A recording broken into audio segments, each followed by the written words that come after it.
Well, good evening. Welcome, ladies and gentlemen, to Day 2 finals of the British Swimming Championships 2023.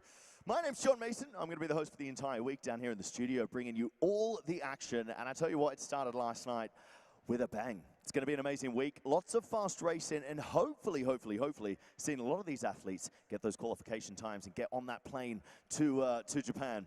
Lots to qualify for throughout the summer as well, though. Lots of junior meets, so lots of fast races to look forward to. Let's take a look at last night, though, some of the highlights. Just to kick off the week, we started with that women's 50-meter breaststroke. It was a great start to the night. Cara Hanlon got that Scottish record. Fantastic swim by her. I saw her this morning. She was super happy with it. So a great start. She's going to be back in tonight in that 200, so hoping, I'm sure, to carry that momentum through.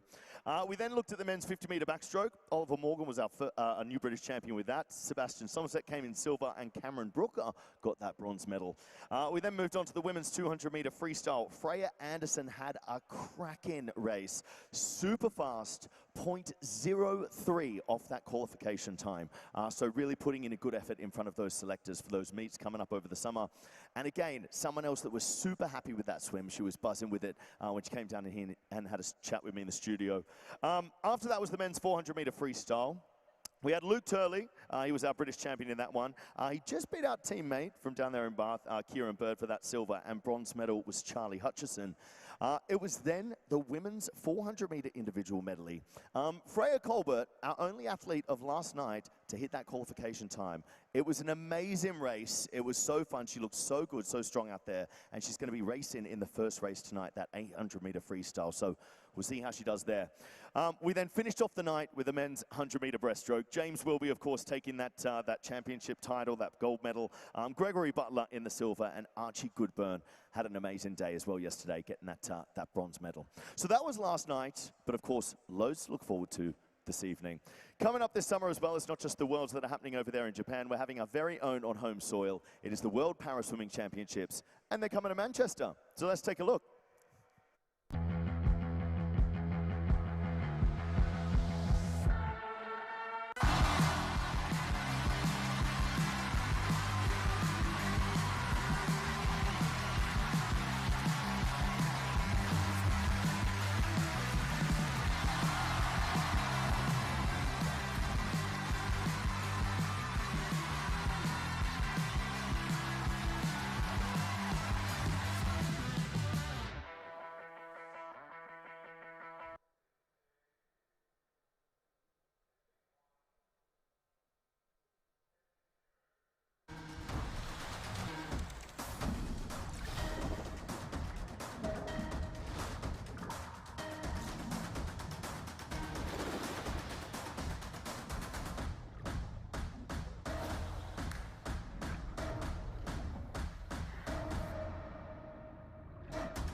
So there you have it. Of course, loads to look forward to over the summer, so make sure you get your tickets as well. Check them out at British Swimming. But joining me down in the studio now, I've got a very special guest. It's Tom Dean, ladies and gentlemen. Yeah, we love that. Welcome, Tom. It's good to see you, mate. Haven't seen you since we were down there in Oz, but I want to take you back over the last 12 months before we get to what's coming up this year. You had an amazing year last year. We kicked it off in Rome, all right? We had a gold, silver, and bronze there, out there in Rome. Talk us through your experience, long course Europeans, back in the pool in Italy. Yeah, so the last 12 months were crazy. So normally we have one major every summer, World Championships, Olympic Games, whatever it is. Last year it was the World Championships, come back straight into the Commonwealth Games, and then 2 days later flying out to the European Championships in Rome. So it's like one straight after the other, you know, 3 back-to-back. Yeah. So it was a really long summer of racing. I think I raced 32, 33 times over the summer, which is way more than I normally do. But it was a lot of fun as well, you know, World Champs, walking away with a good few medals, Commonwealth Games coming home with 7, which was brilliant, and then Rome was a great meet to end it. So a busy summer, but good. I mean, very busy. And I think sort of, is that where, like, experience for yourself as an athlete, you're a very experienced athlete, to be able to maintain sort of that level? Because you did super well across all of them. I think commies on home soil was like 1 gold and 6 silvers or something crazy. Yeah, it was tough. I think sometimes, you know, you normally have a major competition, then you take a long break after, but we came back from World Champs, had like 2 or 3 days off, and it's like, right, park that, we're going on to the next one straight away. And it's getting yourself up for the races as well. That's the tough part, not just physically, but, you know, mentally and emotionally and all that stuff. Yeah. And I mean, we finished up the end of last year. This was honestly for me as well. I watched a lot of swimming throughout the year. One of the highlight races for me was you down in Australia at that short course World Championships in that 200 free. There was like Huang Sunwoo, you and David. The race at the meet, as far as I'm concerned, you were like middle lane. He was outside lane.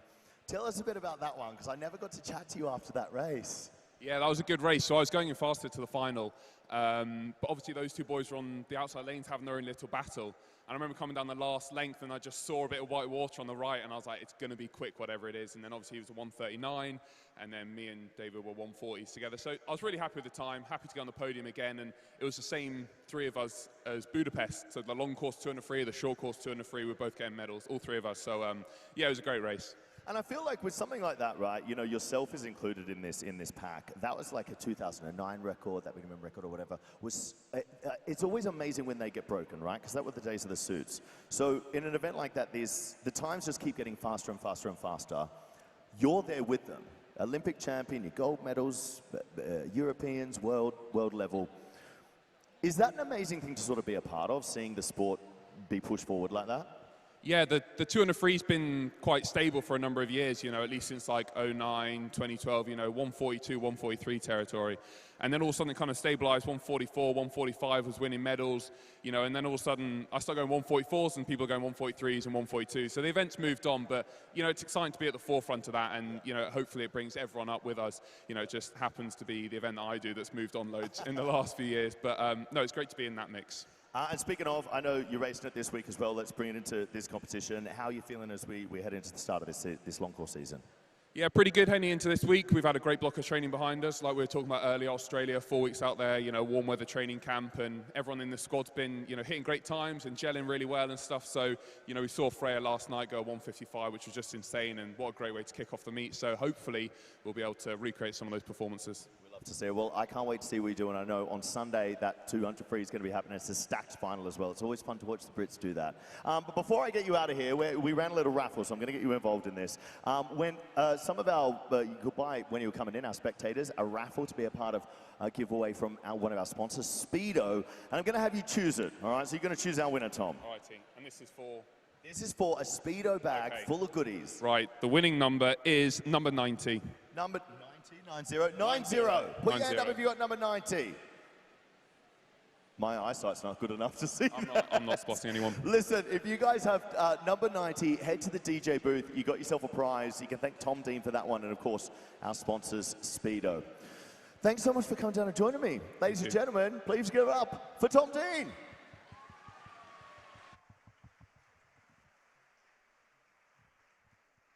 All right, thank you very much, Tom. We'll see you out here.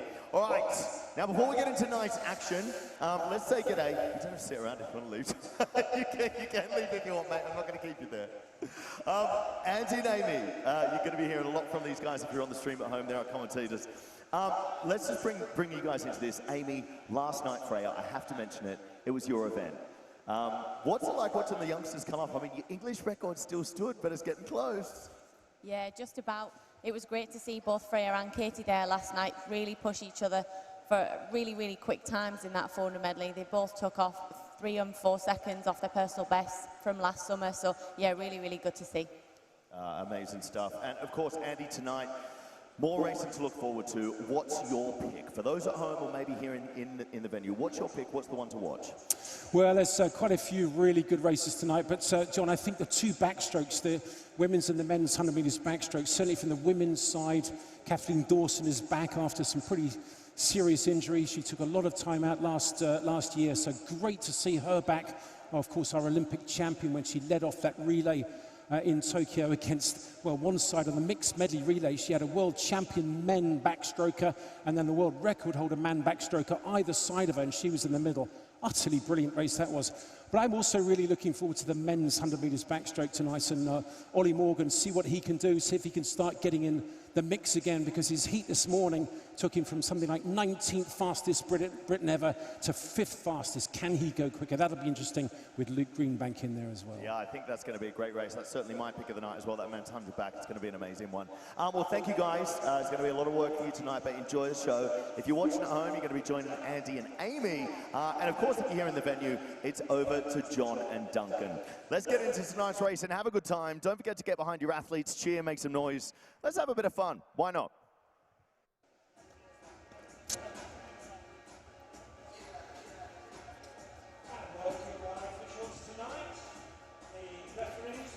So I can't wait for night 2 of finals at this 2023 British Swimming Championships. And we're starting off with a very interesting one. It's not actually a final per se, Amy. It is the women's 800 metres freestyle, but it's the fastest heat declared winner. Yeah, it's really tough to have these girls, especially over such a short programme of only 6 days at the British Championships, to have a heat and a final in those distance events. So it is our quickest 10 swimmers that will go in the pool tonight. As we said, it is a heat, so we are using all 10 lanes, but the fastest 10 will be in action in our first race this evening. Well, that should be a really interesting one, because there's senior meets junior on that one, and senior is only 19 years of age, but the junior is utterly extraordinary. Amelie Bloxage, just 13 years of age, and she's breaking records for fun at the moment. And then that men's 50 metres breaststroke, well, what can happen there? Because we've got James Wilby, who won the 100, not really known so much for his 50, but goodness me, the fastest seed, and that was really quick this morning, new Scottish record. Yeah, Archie Goodburn there was phenomenal this morning. Took down Ross Murdoch's 50 metre breaststroke Scottish record, so he looked really good. So that race is definitely going to be really, really close. Well, it's 800 metres freestyle, so it's going to kick it off, and then we've got the men's 50 metres breaststroke, then we've got women's 50 fly, men's 200 fly, women's 100 back, and then men's 100 metres backstroke, and then of course the women's 200 metres breaststroke. Philida Britton is the slowest seed into this final heat of the women's 800 metres freestyle. 10 lanes being used because it is officially a heat. It's heat declared winner. And so Philida is in lane 9. In 0 is Amy Hood. And then Alice Deering. Here she is in lane number 8. What a fantastic amount of work she's done for diversity in British swimming. A wonderful open water swimmer. Yeah, Alice has been around for a number of years now and tends to favour those open water events. We saw her at the Tokyo Olympic Games in 2021, so it's good to see her back in the pool and competing here at the British Championships. And she's also, I think she's an ambassador for the Black Swimming Association and really trying to get more people of diversity swimming, and I think it's a wonderful charge, and she's doing really well on it. And a brilliant open water swimmer as well, Olympian. So Amber Keegan coming out in lane number 2 for City of Sheffield. A couple of Sheffield swimmers in this final heat of the women's 800 metres freestyle. Fleur Lewis in 6 for Loughborough University. Then we've got Leah Crisp coming out in 3. Here she is, Leah Crisp. But the next swimmer out in lane number 5, the second fastest seed into this final heat of the women's 800 metres freestyle. Tell me about Amelie Bloxage, Amy. Just an incredible talent, isn't she? Yeah, she is indeed. Last year at these British Championships, she was 16th in a time of 9:08.33. I went back through the stats to find out just where she was, and she hadn't even made the fastest heat in that. So she's definitely one to watch here, being in lane 5. And then the fastest seed is the only swimmer so far at these British Championships to guarantee herself a place on the World Championship team in Fukuoka, Japan in July of this year, when she won the 400 medley inside the automatic qualification time of 4:35. What an amazing swim that was, Freya Colbert in 4. And I can't wait for this battle in 4 and 5. Freya Colbert's not old at 19, but she's got a 13-year-old in Amelie Bloxage right next to her. Tactically will be really interesting here for Freya Colbert after that swim last night. Must have taken a lot out of her to go 4:35 not only physical, but the mental and emotional energy as well. Yeah, she was probably pretty chuffed last night. Maybe not got the best sleep, but when you know you're in such good form, you're then kind of rolling off that, and I have no doubt that this 800 freestyle will be a good one.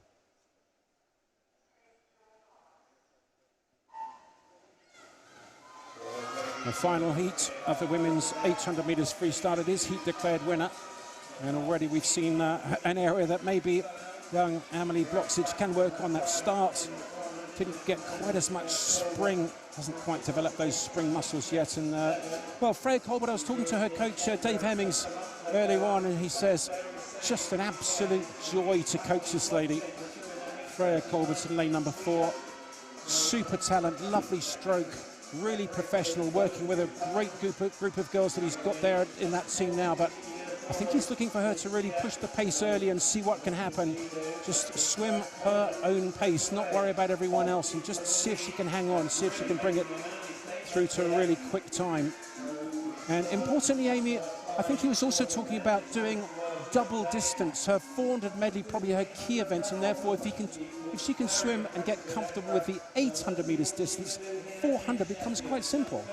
Yeah, in theory, if you've got the ability to be able to do 700 metres front crawl and then obviously the last 100 metres in an 800 and bring it back well, you've got a good chance of doing exactly that in the 400 medley when you've done 300 metres of those other strokes and then you've got that last 100 to bring you home.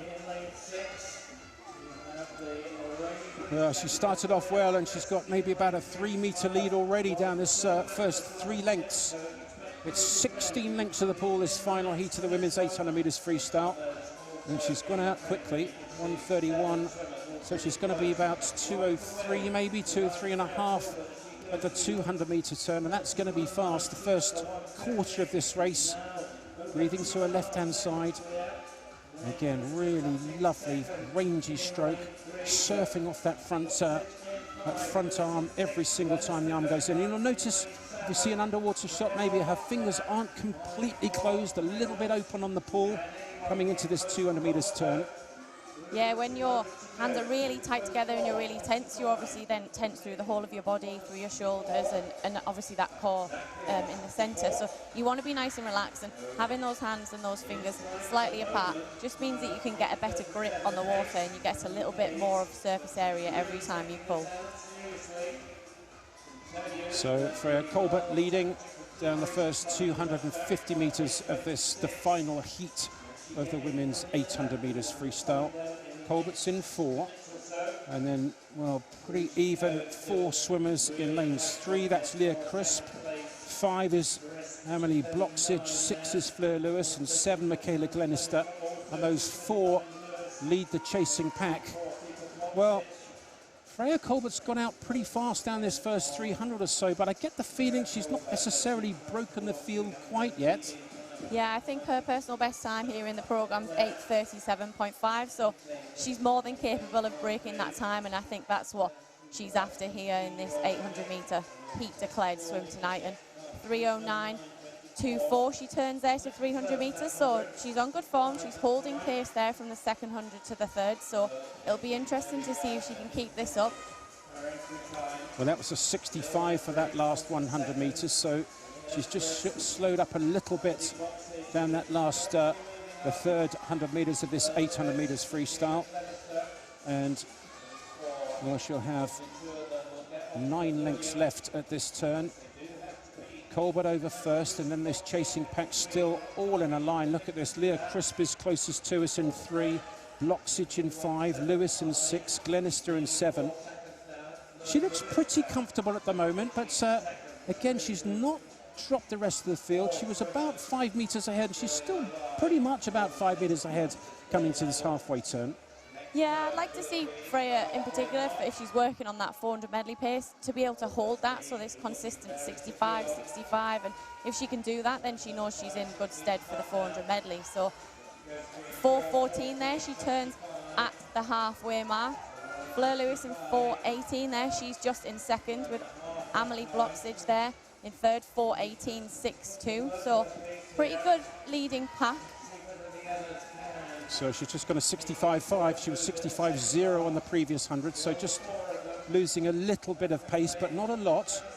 really driving with those legs, and it's a hard stroke to do this. A lot of the good distance freestylers in the world, a little bit more straight arm, a little bit more metronomic, and using the flow of the arm, the arms tick, tick, tick all the way over to keep that pace up of the stroke. Quite hard to keep a high turnover when you have the long, rangy stroke like this. Yeah, in particular, I suppose Freya's got that ability. She's a fantastic 200 freestyle swimmer as well as an 800 swimmer, so she's got a slightly different technique. But just behind her in the other yellow lane line in the centre of the pool, in the yellow hat, it is Amelie Bloksic, starting to make her way through now. A fantastic junior swimmer. She recently broke the 13 years and under age group record, which was faster than the 14 years and under age group record. And this is her last chance to see if she can improve on that time she set of 8:39.14. So really phenomenal, as she's 14 later in the week. And it looks like she's given it a good go. So it's Freya Colbert coming into the 550-metre turn. 5 lengths to go in this final heat of the women's 800 metres freestyle. And she's looking strong. The last 100 was a 65.2. So she's increased the pace a little bit. She was 65.0, then 65.5. That last one was 65.2. So she's going well. She's reacting well, because Amelie Bloksic, the 13-year-old in lane 5 with that yellow hat, trying to make a little bit of a dent in that lead. I don't think she's going to, but it's a really impressive swim from a 13-year-old in lane number 5. 200 metres to go in this final heat of the women's 800 free. Colbert over first. Second is Bloksic. Third now up there in lane number 6 is Fleur Lewis, with Michaela Glenister in 4th and Leah Crispin 3, just starting to get dropped a little bit. But Freya Colbert still looks really good. Yeah, she's still holding that lovely long technique, breathing every 2, not really rushing her stroke, not kind of panicking or worrying about what anybody else is doing, and she's just starting to edge away ever so slightly from the rest of the field. But Amelie Bloksic doesn't let her get in too far away. 13 years of age to have such good race skills. She swam the first 400, what almost looked like pretty controlled, and she really started to build up now, and that last 100 metres she's pulled a little bit further away from 3rd and 4th, so the race isn't over yet. Well, it'll be interesting to see what kind of a sprint the 13-year-old's got, because there's a couple of very quick women right behind her, Fleur Lewis and Michaela Glenister in 6 and 7. But no doubt about the leader with 2 lengths to go. Right from the start, Freya Colbert, where she swam an utterly extraordinary 400 medley to win the gold medal at the British Championships last night, but in an automatic qualifying time for the World Championships. 4:35 was brilliant. Second fastest in the world this year. She's on that. And still going well is Amelie Bloksic, and she's starting to swim away from Fleur Lewis and Michaela Glenister. Yeah, she's still having a really good swim. Sometimes when the afterburners start to kick in, it can be a little bit tough and a little bit challenging when maybe you think you've gone too early and the swimmers behind you are catching. But Amelie there, powering on. She's swimming really, really well. So it's about 30 metres to go in this final heat of the women's 800 metres freestyle. And Freya Colbert, well, right from the start, she hasn't taken too much extra out of the 13-year-old Amelie Bloksic in that yellow hat there. And Bloksic having a look to see where she is. But it's going to be a new lifetime best for Freya Colbert. Let's have a look at the time. A lifetime best 8:37.5, which has gone 8:35.0. A brilliant swim from her. She adds gold on the 800 metres freestyle to the gold that she won on that 400 medley last night. The silver has gone to the 13-year-old. What a swim from her. Amelie Bloksic of the city of Salford, a new age group record for the 13-year-olds. Yes, another one. She's just knocking these over for fun, isn't she? Yeah, when you're that age, brilliant smile there from her. So, yeah, her last chance to do that, so no wonder she's pretty chuffed. And 8:38.33 at that age is phenomenal, and if this race had been next week, she'd have broke the 14-year-old age group record, and she'd probably be close to the 15. So it's great to see another group of the distance swimmers in Britain coming through, and the future of British swimming looks good when Amelie Bloksic at the age of 13 swimming 8 minutes and 38 seconds. So confirmation of the result of the final heat of the women's 800 freestyle. Freya Colbert is the national champion on the 800 free, 8:35.0. her second title in 2 days. Bloksic, the 13-year-old, a new 13 and unders British record, 8:38.3. Brilliant swim from her. Fleur Lewis gets third with Michaela Glenister fourth and Leah Crispin fifth. Let's hear what the new champion's got to say to John Mason. Ladies and gentlemen, congratulations, Freya. Amazing stuff, British champion. But first of all, I have to just mention, Amelie, 13 years old. You just said to me, you were like, I was panicking a bit there. Yeah, I mean, it's the first time that I've been the kind of older one that's being chased. I'm so used to being the younger one, like the underdog, so. It was a fun experience. She swam a great PB, and I'm really looking forward to seeing what she can bring to British distance swimming in the future. Yeah, it's certainly exciting to watch. You know, it was a really fun race. You were out there leading on your own, looked very comfortable, of course, last night, made that qualification time. Did that sort of take a bit of pressure off coming into this event? I think probably a little bit. It's only pressure that I've kind of put on myself, though. Like, I swam very well at Edinburgh, like in season and at Bucks, so I kind of had the pressure on myself because I knew that I was capable of swimming something really fast. And so now that I've done that, got it out of the way, I'm on the plane to Japan, it's definitely a slightly maybe less pressurized week, but I've still got targets I want to hit. And like, it's not all gone for sure. Oh, absolutely not. And you know, I find a lot of swimmers like this, they're their own harshest critic, right? What did you say, sorry? Harshest critic. Oh, right, yeah. Definitely, like, I do have to remind myself that, like, my parents are really great. They never put any pressure on me. It's only my own goals and my own expectations that kind of stress me out. So it's all internal for sure. Well, look, it's always a pleasure to watch you race. You're having a cracking week. Good luck with the rest of it. Thank you very much. British champion once again. Ladies and gentlemen, give it up for Freya Colbert. Yeah, fantastic swim there for Freya Colbert. Really interesting to hear her talk about that kind of pressure that she puts on herself. It's quite often, as a senior swimmer and an international swimmer, you develop that pressure because, just like Amelie there, when you're younger, swimming is a massive hobby. You don't have any expectations on yourself, and you're just swimming because you really enjoy it. And as you get a little bit older, you realise what you want to achieve and what your goals are, and then it starts to become a little bit more important. So, yeah, really, really interesting to hear Freya speak about that. But she's had 2 cracking swims and already on a roll this week. Well, she certainly is, and whatever she's doing, she needs to keep on going because it's working really well, isn't it? Coach Dave Hemming's a new coach.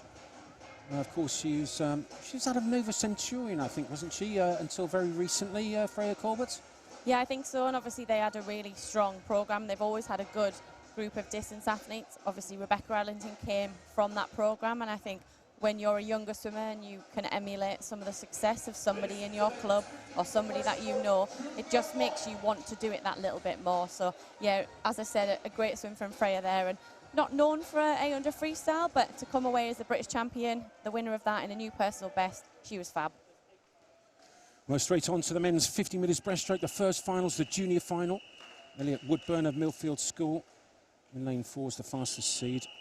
And Olivier Vadren of City of Norwich, dual passport, dual citizen, Great Britain and France. He can actually represent Great Britain, let's hope he does. Because he had an absolutely cracking 100 metres breaststroke, 62.5 underneath the European Junior consideration time. He's in 5 with that white hat, but a good start in lane number 4 was Elliot Woodburn of Millfield School. But Vadren going well in 5. Vadren starting to wind it up a little bit. Woodburn trying to go with him, also going well right at the top there is Can of Abingdon. And these 4 guys now right in the centre. Maybe it's going to be Vadren. I think he's going to get a touch. He does. 29.25. Another wonderful swim. A huge lifetime best on his 100 metres breaststroke. And that, Amy Wilmot, was really impressive on the 50. Yeah, really good swim. Quite often you can get a little bit hung up on what you've maybe done the night before. And obviously he had a fantastic 100 metre swim, achieving that European Junior consideration time. So no doubt he'll now get to swim that event also in the summer if he's selected to be part of that team. And I was just hearing from the coach of the city of Norwich, and he was saying that his 200 is the one that he's really looking forward to. So 2.5 lifetime best on the 100, just swam really well on that 50, and the 200 is his best one. Yeah, it's really exciting when you know that your best event is to come and you're still swimming well in not necessarily your key events, but events that you've used to work on those longer distances. So really, really great to hear that. And yeah, another fantastic swim there from Olivia Rodrine. So the next final, there's 4 finals in each of the events. And this, well, the last one was the junior final. Now it's the Priority Paris final. 32 swimmers able to come back into the finals for each event. So I think it's such a great idea. And in lane number 4, Oscar Bilbao, well, he won the B final of the 100 meters breaststroke. He's representing Repton, fastest seed into this Priority Paris final. Born in 2006. Goodness me, these youngsters, I tell you what, this guy's really quick. What a future he's got. In lane 4, Rohan Smith in 3, Oscar Bilbao in 4 of Repton, Sam Neild of Birmingham in 5, the 3 fastest seeds. So the orange hats of Oscar Bilbao of Repton right in the centre. He did win the B final of that 100 metres breaststroke. Spent a little bit longer time underwater than the rest of the field though. And Sam Neild in lane number 5 in that white hat stole a march on that start, and he looks very good. Really quick turnover, powerful. He's just got to make sure he holds his stroke down this last 10 metres or so in this Paris final, the Priority Paris final, the men's 50 metres breaststroke. He's going to get the touch. He does 28.42, Amy. He's really good. Yeah, just inside his personal best there, so really good swim. Had a fantastic start and just carried that momentum through to 25, kept holding that water, and had a really good finish on that full stroke into the wall. So Rohan Smith from Skipton finishes 28.77, and very close for 3rd in that Priority Paris final, but it was Oliver Jones, 28.83, just 0.03 ahead of 4th. So 250 breaststroke finals done. The B final now coming up. And there's some quick guys in here as well. Highest ranked junior is in lane 8. That's Callum Melville from Nova Centurion. There's some really quick guys in here. Charlie Joe Hallett in 3 of Plymouth. In 4, it's Rory Dixon, University of Stirling. Mahendra Kumar of Bromley goes in lane number 5. 4th on the 100 metres breaststroke, so it'll be very interesting to see how he can go on this 50. Mahendra Kumar in lane 5. Yeah, in lane 4, Rory Dickinson there was the Priority Paris winner last year in this event, so he's moved up from that Priority Paris final to the B final, so he'll be looking to emulate some of that success that he had last year. Well, we've seen a very mixed bag of starts so far, and it seems like the guys who are getting the best starts are tending to really use the momentum off those starts and really get that first 25 moving, and they seem to be winning these races. So let's see how the starts go here, Amy, but so important, particularly on these 50s, to hit that start and really get going. Yeah, we'll see in the A final here, Archie Goodburn has a fantastic start. He's a great example of that, and those are the race skills that you can work on day in, day out in training that make a massive difference when you come to compete. So we've had the junior final, we've had the Priority Paris final, now it's the B final of the men's 50 metres breaststroke, with the big A final still to come. Dixon of Stirling, the fastest seed in 4. So the B final, men's 50 metres breaststroke, and in lane number 6, swimmer from Bath, Toby Suard, really good start again. Well, let's see how he does here, because if he can hold on to the water down this second 25, he's had a super first 25. The blue hat up there in lane 6 from the University of Bath. He's going well. Now maybe starting to overtake him is Nunes Smith of Orion in 7. Really close, right in the centre. The big guy's going now as well. Goodness me, that was so close. 2/100ths of a second, splitting first and second.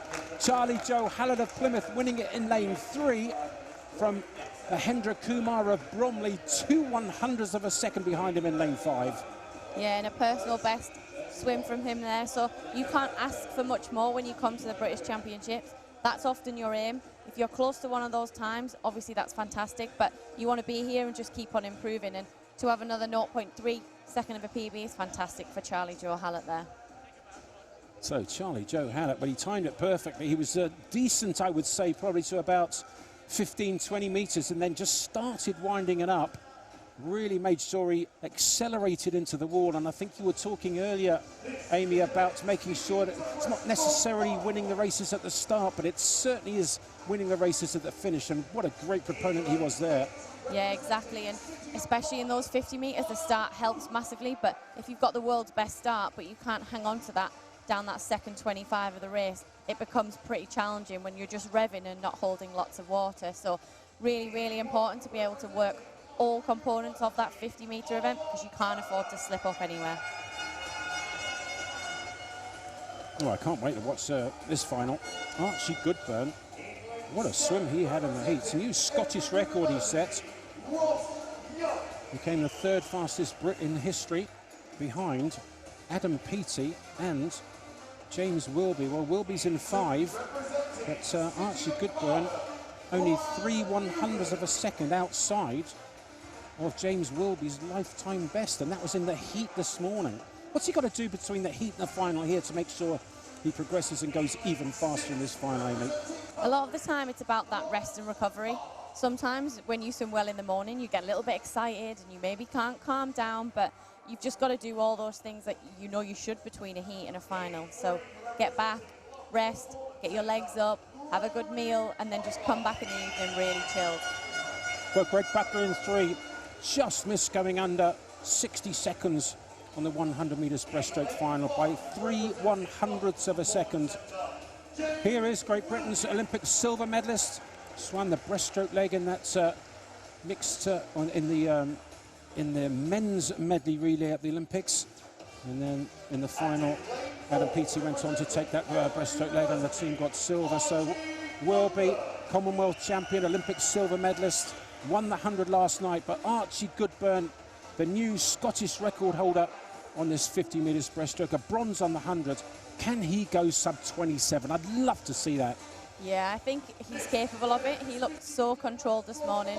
He looked phenomenal when he finished, not really tired. And I think if he can just tidy up 1 or 2 things in this race, his start we know is fantastic, but if he can keep that momentum and keep charging, 26.99 would be something pretty special to see tonight.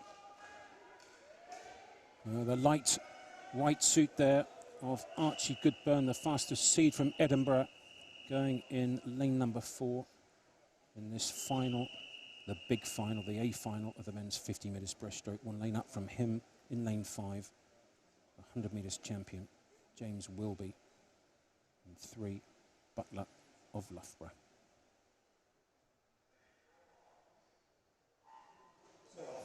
Great reaction to the gun in lane number 4 was Archie Goodburn of Edinburgh, and a super start. Well, look at that, he's come up again only about 45 centimetres ahead, but it makes all the difference on this 50. Lovely, long-rangey, powerful stroke, coming up really high and diving into that stroke as well. Great legs too. Also coming back is Greg Butler of Loughborough University in 3, but Goodburn, can he go sub 27? I think he's going to get the title here, his first British title, 27.24.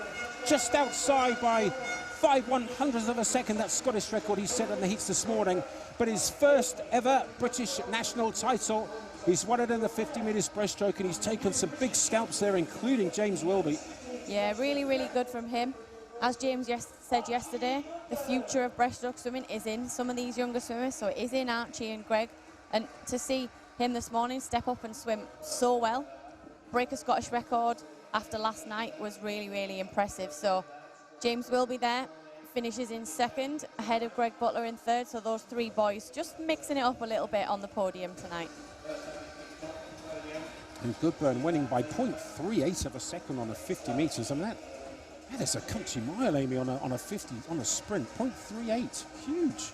Yeah, we've seen lots of swimmers taking off massive chunks on their personal best times, and we've seen some races that have only been split by a fraction of a second and a fingernail. So to win the 50 metres breaststroke by that margin is really, really positive. Certainly is. Half a second splitting gold, silver and bronze. And let's hear Goodburn speaking to John Mason. Well, congratulations, Archie, British champion. Amazing swim, mate. And I've got to mention the 100 last night as well. You've been looking on really good form this week. Talk us through how it's been on your end. You know, I'm really happy with the way this week's gone. Having a great time racing those boys in there. The 100 last night was a great race between the three of us. Came out on the bottom, but I'm happy with my time. Sorry. Slightly disappointed not to progress that swim through to the finals tonight. But, you know, as I said, just having a great time racing here. You know, it's a shame not to have PE in the mix, but we still got Wilby here as a world-class breaststroker, kind of like showing us how it's done, keeping us chasing, let me tell you that. And it's just so great to have like bigger guys in the sport like that to look up to. You know, this year, Ross Murdoch and Craig Benson, two of my idols, like growing up, have kind of retired from the sport and got big boots to fill there for the Scottish swimming breaststroke leg. So yeah, I'm just looking forward to doing the best that I can with that. Well, I honestly think you're going to fill them. I think we're going to see big things from you. Congrats. I know you've got the 200 later on in the week. Yeah. Good luck. I know Give give it a shot. Big thanks to Edinburgh Uni coaching. Anyway, ladies and gentlemen, give it up for your British champion, Archie Colbert. Yeah, nice to hear him there kind of talk about filling those big boots and those big shoes. He did break Ross Murdoch's 50-metre record this morning, and I know he would have been a little bit disappointed with that time tonight, not progressing on from this morning, because he did look capable of a little bit more. He didn't look too tired this morning, but sometimes when the occasion gets on top of you and you know you've got a little bit more and you get a little bit tense, that you sometimes struggle, and in those 50s, that's really tricky. And Amy, it's actually, I have to say, I'm really encouraged at the fact that he's actually a little bit disappointed with going 27.2, because it's still a very, very good time. Only 5/100ths of a second outside of his lifetime best that he set this morning. But now British swimming is setting such high standards, you are expected to progress through the round, so to speak. Yeah, he's a classic example of a swimmer that would want to do that. I think you come to the British Championships and you think, right, I was good today, but can I be better tomorrow? And can I keep improving? And we'll see Archie in the 200 breaststroke a little bit later in the week, and I have no doubt that he'll have a couple of days rest now and then come back, maybe think about some of the things he needed to improve and really execute that in the 200. We're really looking forward to that 200. That's on Friday. And I think also James Wilby will be looking forward to that. There's quite a few swimmers. Madren also, a youngster. Qualified for the European Juniors by 1/100th. Massive lifetime best that was. Straight into the women's 50 fly, the junior final. And Drew Nellie McKenzie fastest seed in 4.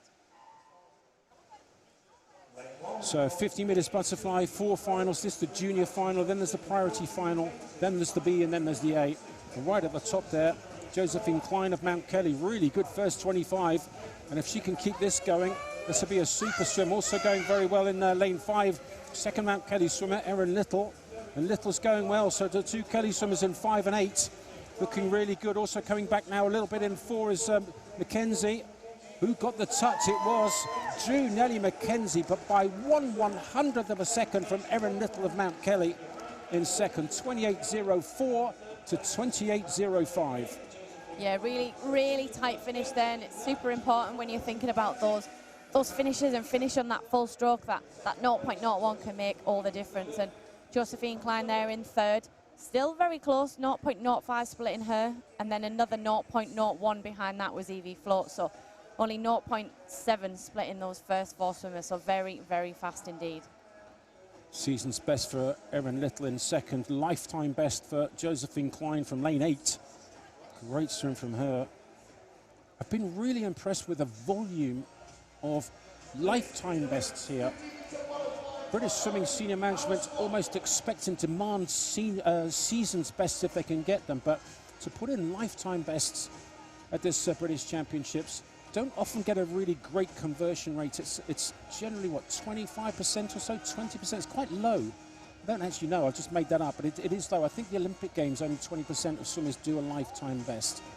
So, you know, in the big one, it's not easy to perform, but here, expecting season's best and so many lifetime bests coming through. Yeah, especially from our junior swimmers, that's what you would expect. You would expect to go to the British Championships or the British Summer Meet and swim your best swim of the year. So it's just as important for our senior swimmers to come here maybe have their season's best, but then they want to move it on again in the summer. They do indeed. And someone who was very good at doing that, sitting next to me, Amy Wilmot, 3 times British Olympian, twice made the Olympic final, the 400 medley, Commonwealth champion, still the undisputed English record holder. Just, yeah, I tell you what, that was a bit of a scare, wasn't it? Yeah, that swim last night, as I said, it was just so good to see 2 girls in the 400 medley kind of come through, but you really use each other to be competitive and to push each other to massive PBs. Again, I was talking to Dave Hemmings earlier, and he was talking about the girl power in his squad. He's putting together a really fantastic squad of women, and sometimes there's a little bit of a history in some clubs. I'm certainly not talking about anyone in particular, but a little bit of, you know, jealousy maybe. Someone swims well and somebody else isn't particularly happy, but he's creating a really wonderful program of supporting each other and encouraging each other to do well, and congratulations and those kind of things when each other do well. And the training programs now are starting to be really something special to watch. He's very excited about his squad. Yeah, I'm not surprised. Those athletes swimming really well already at the beginning of this meet. And Tom Dean said something very similar. He said, I'm just really excited when someone else in my team swims really well. And he was almost buzzing. I think he said that Freya Anderson swam so well yesterday, and he's probably thinking, well, if she's on form and we're training together, we're working hard, hopefully I'm in the same boat. So it does really rub off on you when your teammates are swimming well at this level and at those senior international meets, especially when you're away from home and those athletes are doing well. Well, the music that was playing in the diving pit is now off, so we can start the next final. It is the Priority Paris final of the women's 50 metres butterfly. Holly Widow's fastest seed in 4. So the turquoise suit of Holly Widow's with the white had a super start right in the centre in those yellow lanes. Head down, no breathing, still to 25 metres. And Widow's looks very good. Emily Ford in 6, also going well in the black hat of University of Surrey. 6 and 7 now. Annabelle Smith from Bath started to come through too, as is Betsy Wizard in 5. This is very close indeed. Look at this finish. Who's going to get the touch perfectly? It looks like it was 5, was it? Very, very tight. Who's got the touch? Betsy Wizard in 5. She did by 8/100ths of a second from Holly Widow's of Mount Kelly. Yeah, she just timed that finish slightly better, almost got her arm over the wall quicker, as Holly Widow's was just reaching for the wall. And we see that so many times in international swimming. That classic Michael Phelps finish where he finished long and Chad comes over the top and they both finish together. So they're both as effective as each other, but sometimes if you've just spotted that wall a little bit better, you just get all that momentum and it makes all the difference. Well, Betsy Wizard, a very good second half of that 50 metres butterfly. She's down and swimming with Arkansas, with Coach Neil Harper, who's British team captain back in Olympics in 1988. So the B final of the women's 50 metres butterfly, and Harriet Rogers, European junior medalist, in lane number 4. May Bradburn in 3 of Basildon Phoenix, coached by Doug Campbell himself, a British champion backstroke swimmer. And in 5, Jessica Lawson, 6, Sophie Freeman. Yeah, Harriet Rogers there. She was our Priority Paris winner in this event last year. So it's good to see her stepping up as well, like we saw in the heat before in Rory Dickinson in the 50 breaststroke, moving it on, progressing into those B finals, which is exactly what all these A, B, Priority Paris and junior finals give. It's just lots of opportunity for swimmers to come back and be competitive in a final session.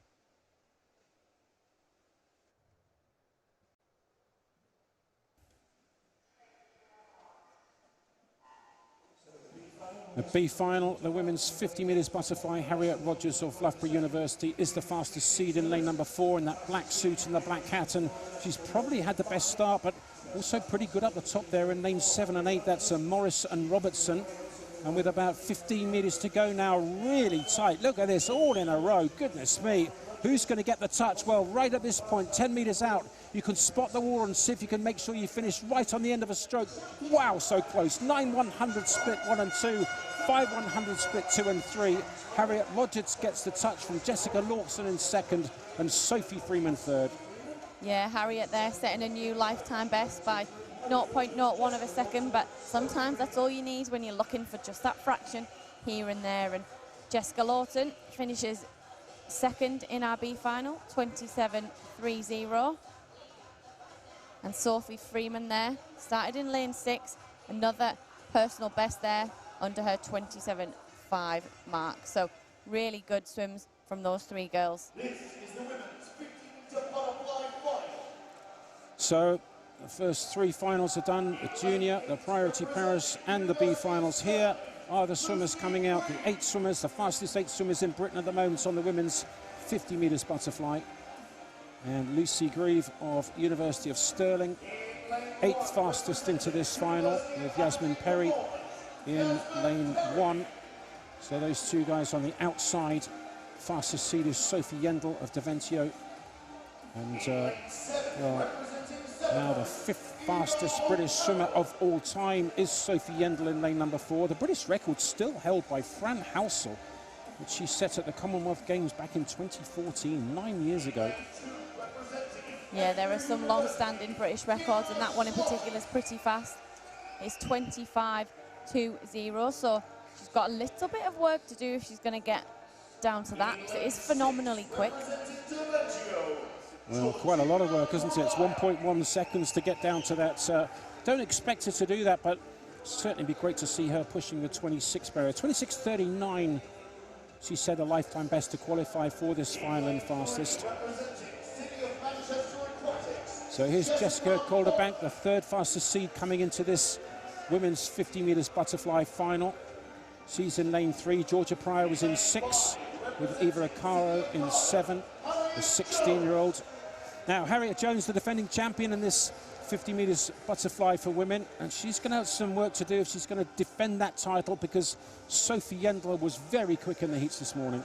Yeah, she was phenomenal. She looked so controlled and it looked so comfortable. And she was second in this event last year behind Harriet Jones. So I'm thinking she's probably come back this year and she probably wants a little bit of that herself. And to be British champion here would be a big occasion for her. So yeah, really, really looking forward to this one. So the fastest seed, 5th fastest in British history, Sophie Yendel of Deventio in lane number 4. And 5, the defending champion, Harriet Jones of Cardiff. Herself an Olympian, double European champion in relays.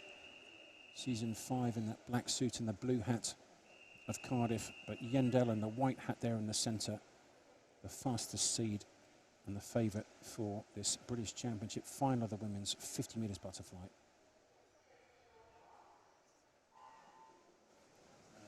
A final women's 50 fly, right in the centre. Sophie Yendel of Deventio. She's had a decent start, very high head position, very flat on the water. Really interesting to see, not breathed yet at all. And right in the centre, that white hat of Sophie Yendel going well. Coming back though is Harriet Jones, and Jones is pushing. She's not finished yet, says Harriet Jones. 5 metres to go. It's all going to be on the touch. It's going to be tight. Oh, I think Yendel's got it. 26.16. Another 0.2 of a second inside of her lifetime best. A great smile as well, and Sophie Yendel is the British champion of the women's 50 metres butterfly.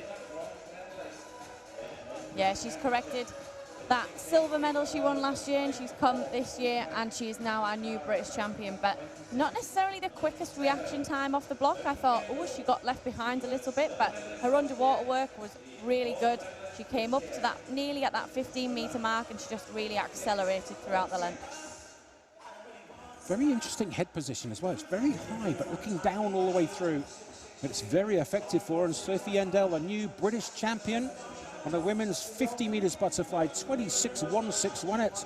Look at that, by 33.100ths of a second from Harriet Jones of Cardiff in silver, and Lucy Grieve of Stirling from lane 8 wins the bronze. Tie for 4th, Calderbank and O'Caro. Yeah, Lucy Grieve there, 26.83. PB was 27.0, so fantastic from her. So let's hear what the champion's got to say to John Mason. Well, there you have it. Congratulations, Sophie. Your first British title. Tell us what's gone through your mind. I mean, I just wanted to have fun with it. I haven't raced the 50 fly since last year at this meet, so I mean, at least it's a 50, and there's not a lot you can get wrong, but... I mean, there's no room really, though, in a 50, right? Like, everything's going to come together. Your start, your underwater, your swim, your touch. It's got to come together on the day. Yeah, I'm just thankful for the coaches back, because I actually swim in America at Pitt, but I'm thankful for the coaches. We've had a really good coaching staff this year, so... Well, look, you smashed it, and you're British champion, so congratulations. Ladies and gentlemen, give it up for Sophie Endo.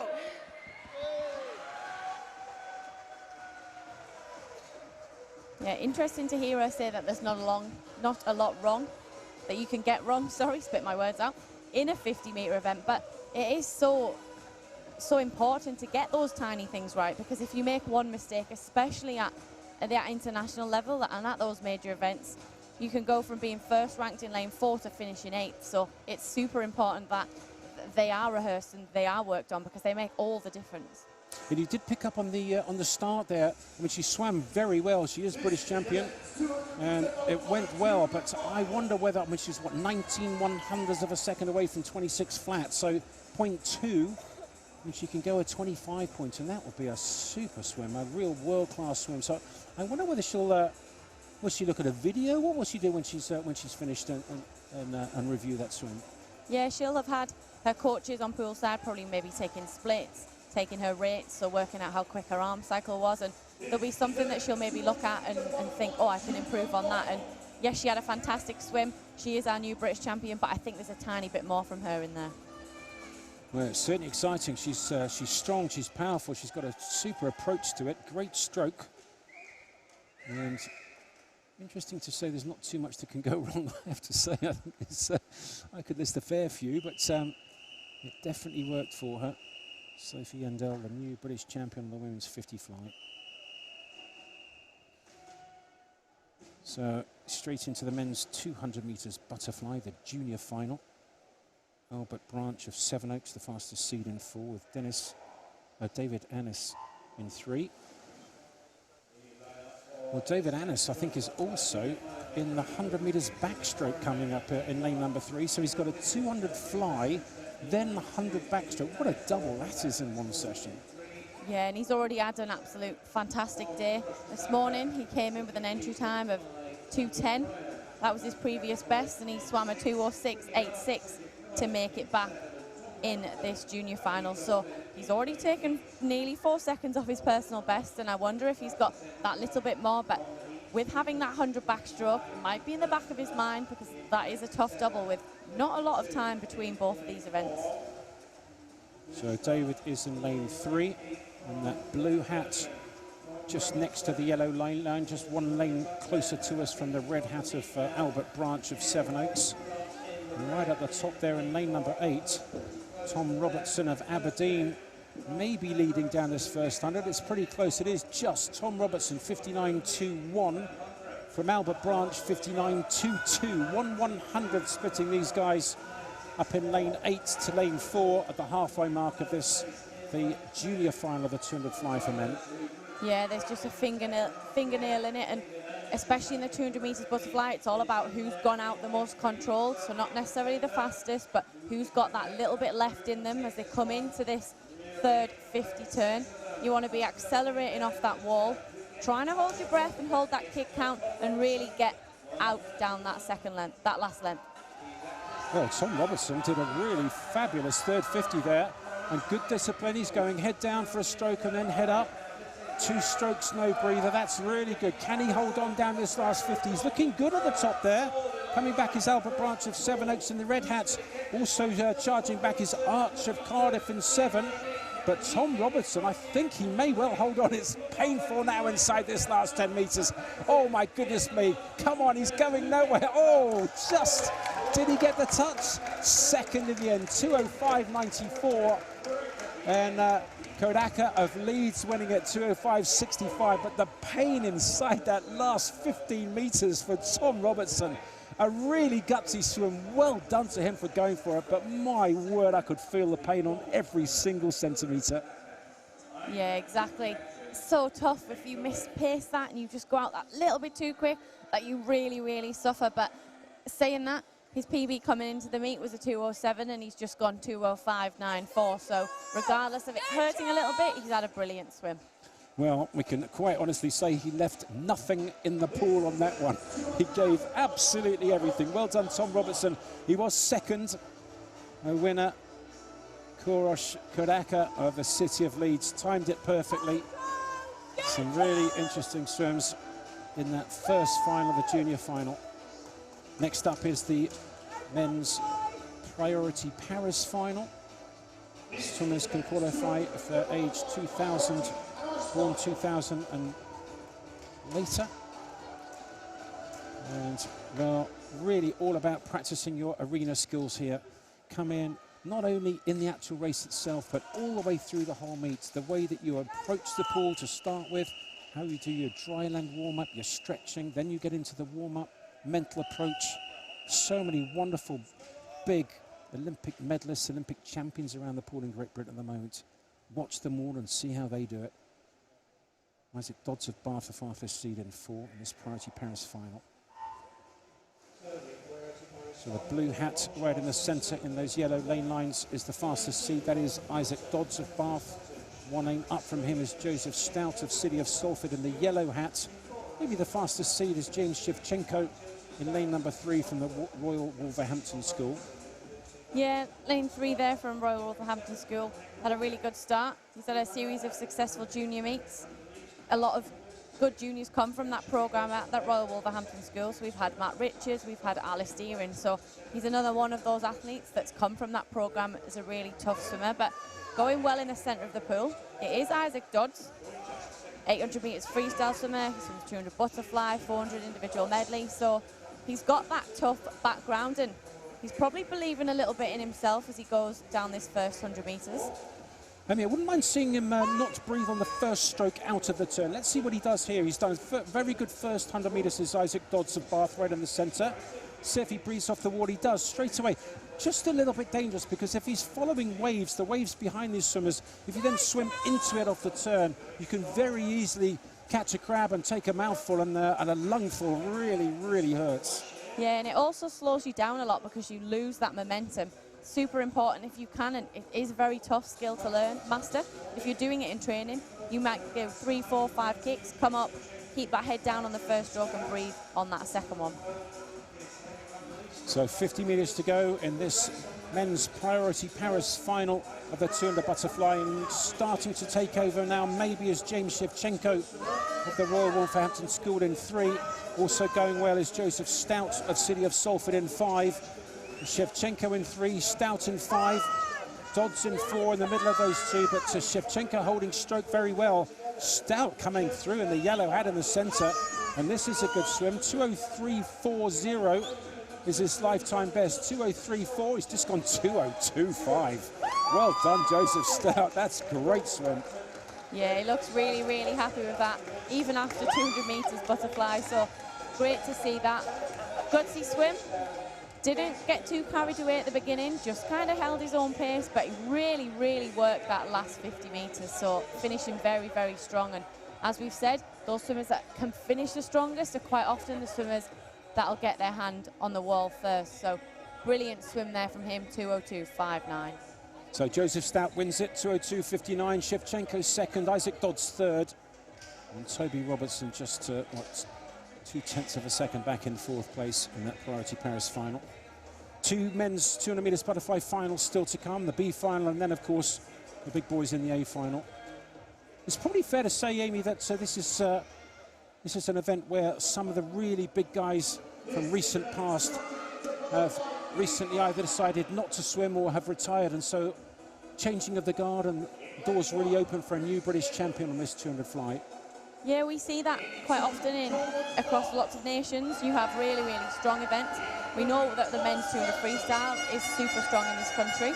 We've had James Guy in the past. We've had Michael Rock, who's still got the British record in this event from 2009. So we're kind of waiting on that next fantastic British butterfly swimmer to rival that. And having the ability to have 4 finals here at the British Championships just gives athletes the opportunity to come year after year and just progress from the junior to the Paris final, to that B final, with ultimate goal being that A final.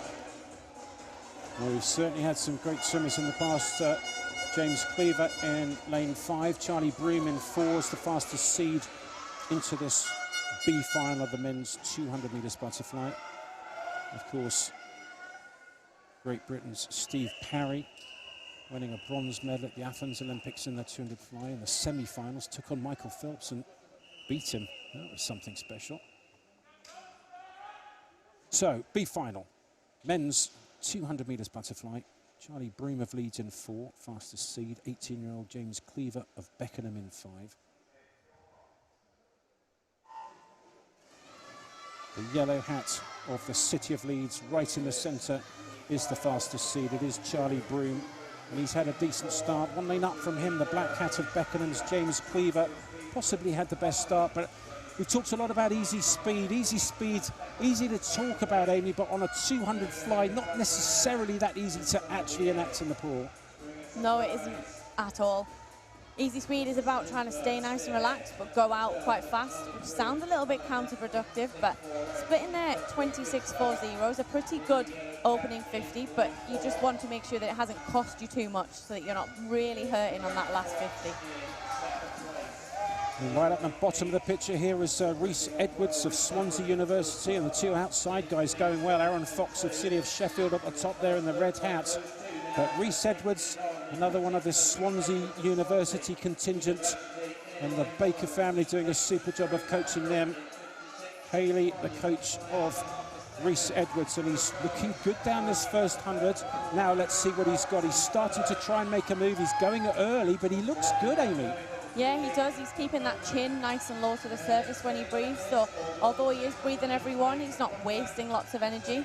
He's also started to bring in a bit of a bigger leg kick. So not only is his maybe second kick having that really downward whip, he's also doing it on the first. So he looks really, really strong. Could have got around that wall maybe a little bit quicker, but he's probably put in quite a lot of effort on that third length. So let's hope he can keep that up now into the finish. Good technical discipline from George Barber on that turn from City of Sheffield. Really used the underwater, and the red hat of City of Sheffield down in lane 2, starting to charge now. There's about 15 metres left in this, the B final of the men's 200 fly. And George Barber just taking over in the red hat in lane 2 for City of Sheffield. Also going well up there in 6 is Rodriguez of Swansea. Who gets the touch? It is Rodriguez by 1/100 from George Barber. Rodriguez of Swansea gets the touch to a 1:93. Well, that is a really good time from him. Another 1 second lifetime best from him. Rodriguez wins the B final. George Barber was second, Charlie Broom of Leeds third, and Rhys Edwards of Swansea University fourth. And yet another lifetime best to win this B final. Yeah, and what a super swim. Both those boys, Swansea and George Barber there from Sheffield, had a really good last 25 into the wall and made all the difference to get under that 2:02 mark that both of these boys have set in personal bests, and the next mark they've got is to break that 2-minute barrier. Well, look on that caption, the British record set in 2009 by Michael Rock. 1:54.2 for long course 200 metres butterfly. Well, to put that into perspective, the fastest seed into this final was 2:08. So 6 seconds, over 6 seconds faster was Michael Rock back in 09.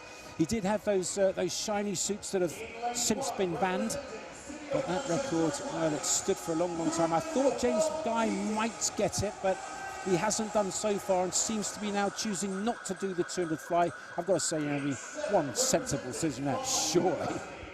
Yeah, he's a brilliant 200 butterfly swimmer, and we'll see him in the 100 later on in the week. We did see him in this event last year, but a lot of these swimmers this year not in the 200 fly again. We've only got 2 swimmers from last year that made the year final back in this race again. So it is a bit of that change in the guard. Lots of new faces to be crowned British champion. So in lane number 2 is James Woodward of Hatfield, 5th fastest seed into this final, the A final of the men's 200 fly. Patrick Braddock of Swansea, another Swansea swimmer. They had 2 in the top 4 in that last heat, including the last final, including the B final champion. He's 4th fastest seed. Ewan Wilson of City of Sheffield, 3rd fastest into this big final. Andrew Bertoli of University of Stirling is the 2nd fastest seed. And we're going to have a new champion because the top three from last year are not here. And Thomas Bealey of the University of Aberdeen Performance, coached by Patrick Miley, of course father of Hannah Miley, the great 400 medley swimmer, one of your great rivals and friends, of course, is in lane 4, the fastest seed. Yeah, really tough trainer is Patrick Miley, so if he's probably head-to-head, he probably knows he's done a lot of work and he's got that confidence into the wall. So Thomas Bealey and James Woodward were the only 2 swimmers in this final last year, so they'll be looking to stand their ground. But one of the other boys in those outside lanes, Andrew Bertoli in particular, swam a personal best this morning, so maybe he could come through and get himself on that podium. 200 fly final for men. There is a swimmer in lane number 5, 2nd fastest seed, Andrew Bertoli of University of Stirling. In 4, Thomas Bealey of Aberdeen. Scottish record, well, they've got to do a really big lifetime best to get there, but it's not impossible, certainly. 1:56.59 is the Scottish record. World Championship qualifying time is very fast indeed. 1:55.33. Wow. 4 lengths of the pool. Final. The men's 200 fly. Bealey of Aberdeen in 4.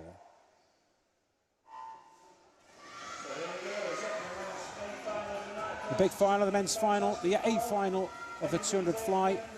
And right at the bottom of the shot there, Ruben Roboth and Keating of City of Manchester. The best start. Also going well is Josh Gammon up in 7. But very much this first 50, just set up your stroke, let it flow, nice and easy, but nice and fast and comfortable. Set up the stroke for the next 3 lengths, and a decent first 50 metres from lanes 1 and 7. That's Ruben Roboth and Keating and Josh Gammon of Bath.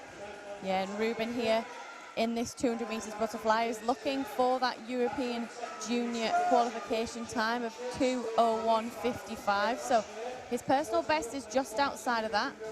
So I'm 2:02.3 to make this final, but looks pretty comfortable down this first 100 metres. So turning first is Thomas Bealey in the centre of the pool, 56.39. Josh Gammon also going well there in lane number 7. So 7 it is Josh Gammon, 4 it is Tom Bealey, 1 it is Ruben Roboth and Keating, and he's still hanging in there at the bottom. At the best start, and he's still going, and that's the 130 metre mark. And these 3 guys, look at that, lanes 1, 4 and 7. Maybe Bealey's starting to look a little bit better. Never won a British senior title, any of these guys, and Thomas Bealey looking really good with 50 to go, but also is Josh Gammon at the top there. Yeah, Josh Gammon there had a really good turn, got round the wall, but Thomas Bealey hasn't let him get too far ahead. Both charging now, 25 metres to go. So Josh Gammon, University of Bath, he's looking very strong. He's got to hold on. He's breathing every stroke at the moment. Trying to get back at him is Thomas Bealey in 4. The black hat at the top of Gammon. The white hat in the centre of Bealey. I think Gammon's going to get it. Oh, he tied up a little bit inside that last 5 metres, but 1:58.88. That is a really good swim from Josh Gammon. 1:58.8 with a lifetime best of 2:01. Wow. What a way to win your first British national title. A new lifetime best by nearly 3 seconds from lane 7 to win the 200 fly British Championship title. Yeah, I wasn't sure we were going to see any sub 2-minute 200 metres butterfly there after this morning. Everybody looked a little bit tense and a little bit uncomfortable, but brilliant, brilliant swim there. In one of the outside lanes, did his own thing and finishes 1:58.88. Rothbone Keaton there also does that European Junior qualifying time in 3rd. So fantastic to see him, 2 minutes 0.83, so 0.7 under that qualifying time, which should see him on that junior team this summer. But brilliant swim there for Josh Gammon.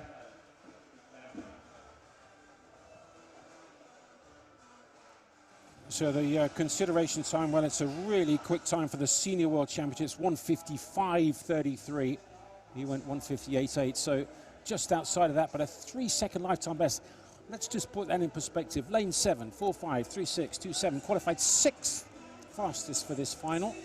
Swam a 3-second lifetime best. Let's hear what he's got to say. That was a great swim. Joshua, I'll tell you what, I wasn't expecting it. That's turned out to be one of the races of the night. Lane 7 and a 3-second PB. You know, were you going into that thinking that that was something you could have hit, that it was achievable? Well, yeah, definitely. I think from this morning's heat, a lot went wrong, a lot to improve on, which I did well in the final. I kind of nailed everything that went wrong in the heat. So I can't complain with a PB, definitely not. Absolutely not. I mean, the race came together tonight, but you know, you say what went wrong. There's so much strategy, so much race planning that goes into a two-fly. What was different between this morning's and tonight's? Just mostly technical elements. I spoke to my coach, Andre, as many people know who he is, knows what he's doing. Just clean up my turns, really. I think probably in the heat I missed sort of 2 seconds just on turns. So yeah, just clean them up and then just see what happens. I tell you what, you went out and did it, and you're British champion. Thank you very much. Congratulations. Cheers, thank you very much. With a 3-second PB, ladies and gentlemen, give it up for Joshua Gavitt. Thank you very much. Yeah, brilliant swim there. It was indeed, and thinking he's got 2 seconds around the walls there, in all honesty, if you've been really sloppy and you're really slow in and you're really slow out, there is massive amounts of time that you can make on those turns. So it's great to see him actually looking at the swim and thinking, right, well, yes, I swam well this morning, but where can I improve? What more can I do? And he's done enough to take 3 seconds off his personal best and be crowned our new British champion. So a very good swim from him there. So we've got the medal ceremony now for the women's 800 meters freestyle. So Freya Colbert was our British champion in that event. Obviously that fantastic 400 individual medley yesterday. And then she's backed it up today with another British champion title in the women's 800 meters freestyle. And Amelie Bloxage, as we see there, finishes in second.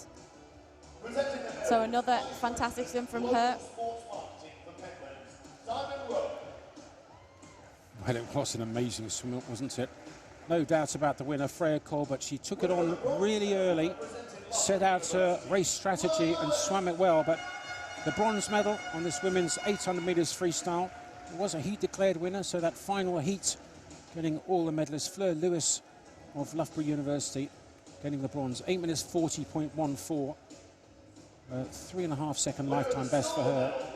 Another British age group record for the silver medalist, Amelie Bloxage, the 13-year-old.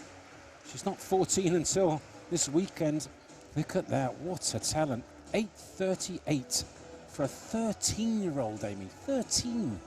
When you're that age, you're not scared of anything, and she's been swimming so well. She's been improving. I think she took 9 seconds off in 5 weeks to lower that age group record, and then she's come here again and broke it again. So fantastic from her. And the British national champion on the 800 metres freestyle for women, it is Freya Colbert of Loughborough Performance Centre. And Dave Hemmings, her coach. Well, what a swim she had under his new tutelage. She's just come out of the Nova programme, and what a great job they did delivering her in such wonderful shape to join Dave. And he's just taken it on and working together with the old coach. But Freya Colbert, brilliant 400 medley last night. And then, well, interesting decision to do 800 metres freestyle, but I think something around, if you can do 800 and do it well, then 400 becomes relatively easy.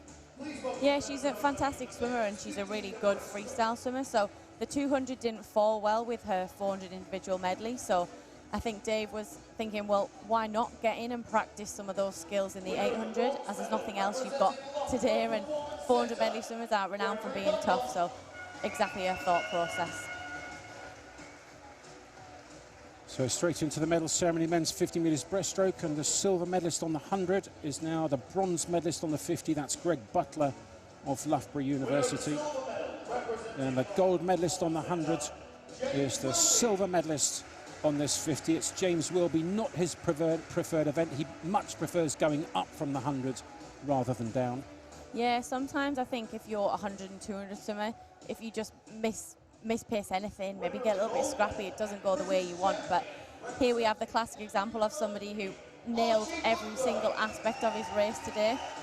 Was slightly disappointed with the time that he did tonight versus the time he did this morning. Said he would have liked to have moved that on again, but breaking that Scottish record, this morning was phenomenal, and finishes there 27.4. So the new British champion on the men's 50 metres breaststroke, it's Archie Goodburn in the centre of Edinburgh University, the silver. On the left-hand side, a massive smile from James Wilby. And on the right-hand side there, Greg Butler, the bronze for Loughborough University. So there's the medalists on the men's 50 metres breaststroke. Now we have the women's 50 metres butterfly. And we have a new champion. Harriet Jones was the champion last year at the British Championships, the Olympian. But super swim from lane 8 to win a bronze medal in this women's 50 metres butterfly. Lucy Grieve of University of Stirling. Lane 8 winning the bronze.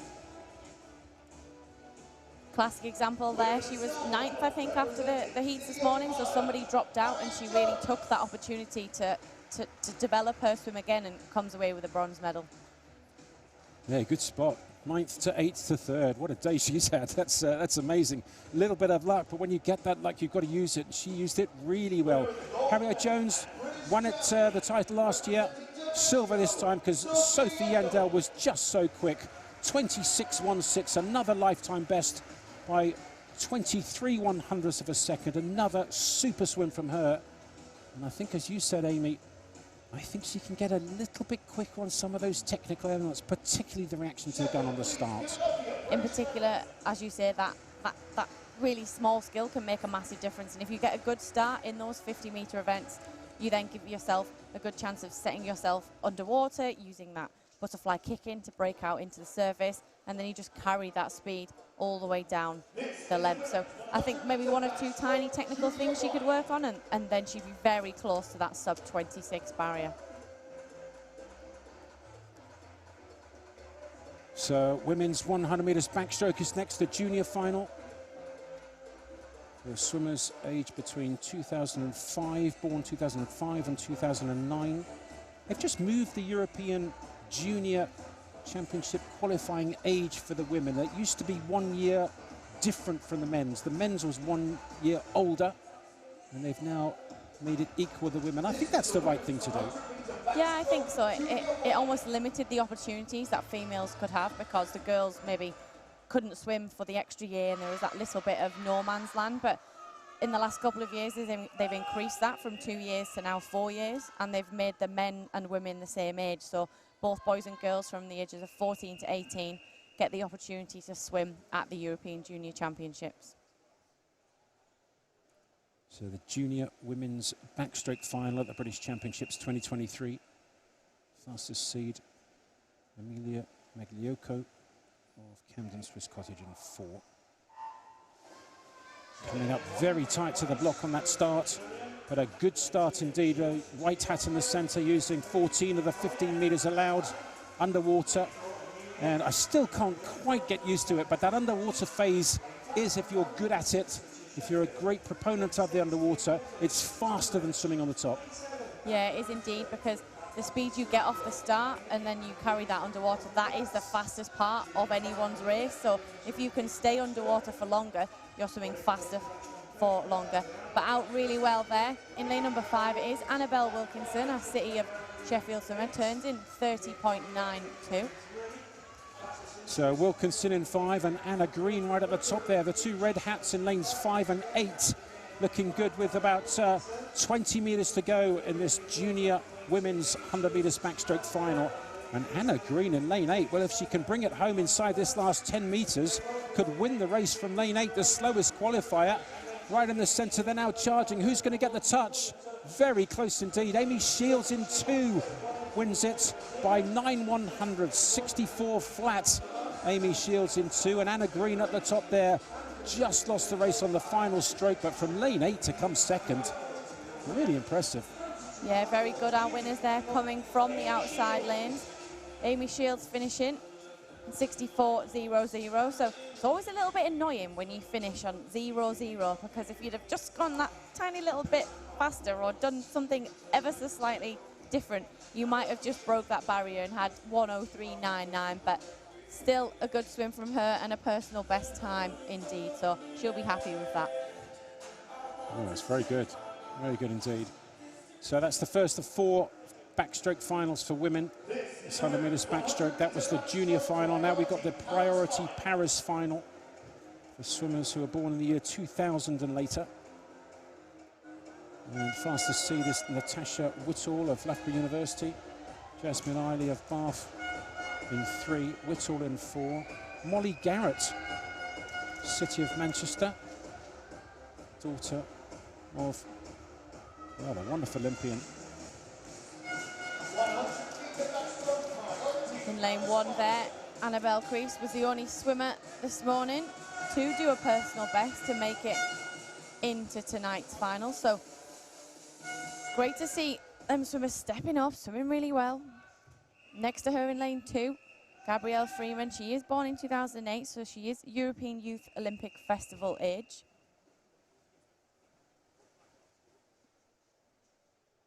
Molly Garrett in 5, Natasha Whitall in 4, Jasmine Eiley in 3.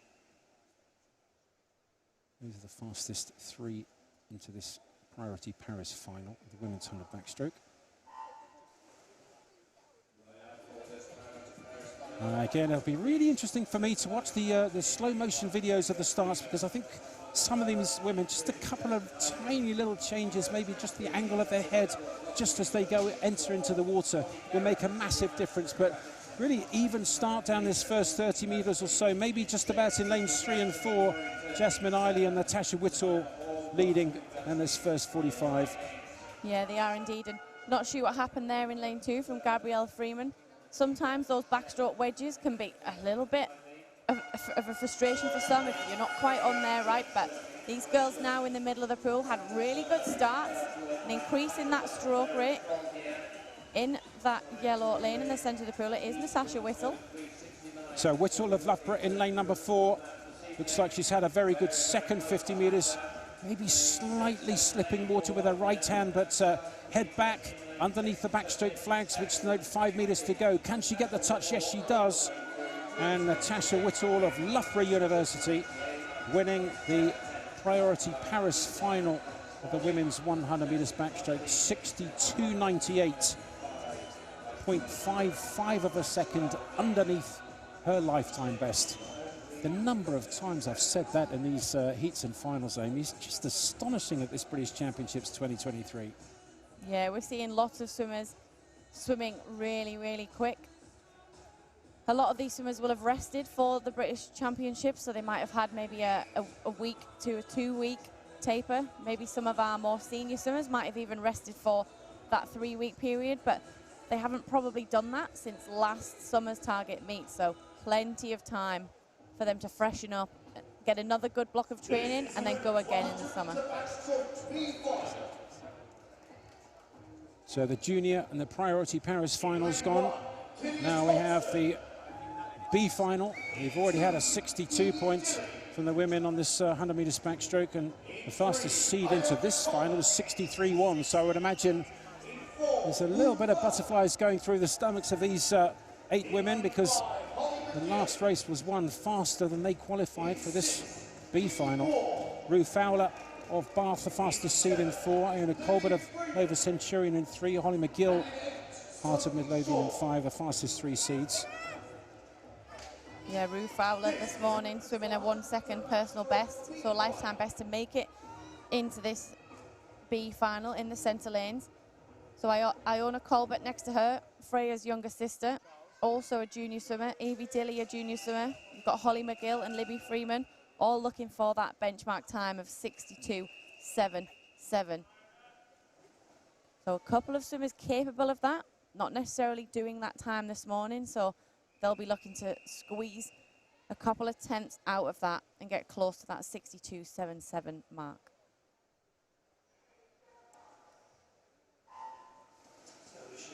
B final of the women's 100 metres backstroke. And, well, very good start indeed in 3. Freya Colbert of Nova Centurion came up right before the 15-metre mark. You go past that, you get disqualified, and she swam a perfect start there, came up first, and has had a good first 25 in the green hat in 3. Yeah, she's a fantastic backstroker. I heard someone say that she's a better backstroke swimmer than her sister, so she's proving that tonight by being in this B final. But out really well, it is in lane 2. It was Evie Dilley, the Millfield swimmer, 30.26. And the wonderfully named Kiddiest Hodgson of Leeds, closest to us in the yellow hat, going very well for an outside swimmer. Right at the top as well as Sophie Shaw of City of Manchester. And look at this line with 15 metres to go. Goodness me, separate that lot. It's going to be really interesting. The touch is going to be so important. Inside the final 5 metres, who gets the touch? Was it lane 2? I think it was Evie Dilley of Millfield. 62.22 wins it. Miriam Ward of Bath second. Third was Rue Fowler. All 62 points, but a really good final 15 metres from Evie Dilley. And that was an impressive finish from her. Yeah, very strong finisher there. She's also a very good 200 backstroke swimmer, and we saw her in the 400 individual medley last night. So 102.22 is under that European junior time. Rue Fowler there also just snuck under that, 102.67. Freya Colbert, also of European junior age, swims under that time in 62.70. So 3 of those girls there potentially on those teams in the summer. This is the women's 100-metre backstroke final. Well, there are juniors, or there's one junior at least in the big final, the A final coming up now. So, of course, consideration time, that's 62.77 for the European juniors. But I think you were saying, Amy, that 4 swimmers per country are allowed to be selected. Whether British team do choose to select 4 swimmers per country or not, I don't know. Yeah, there's 4 spaces up for grabs at the European Junior Championships, but only 2 of those at the event can progress through to the final. So it means that the British swimmers have to be very competitive because they're racing against 3 other Brits to fight for 2 places.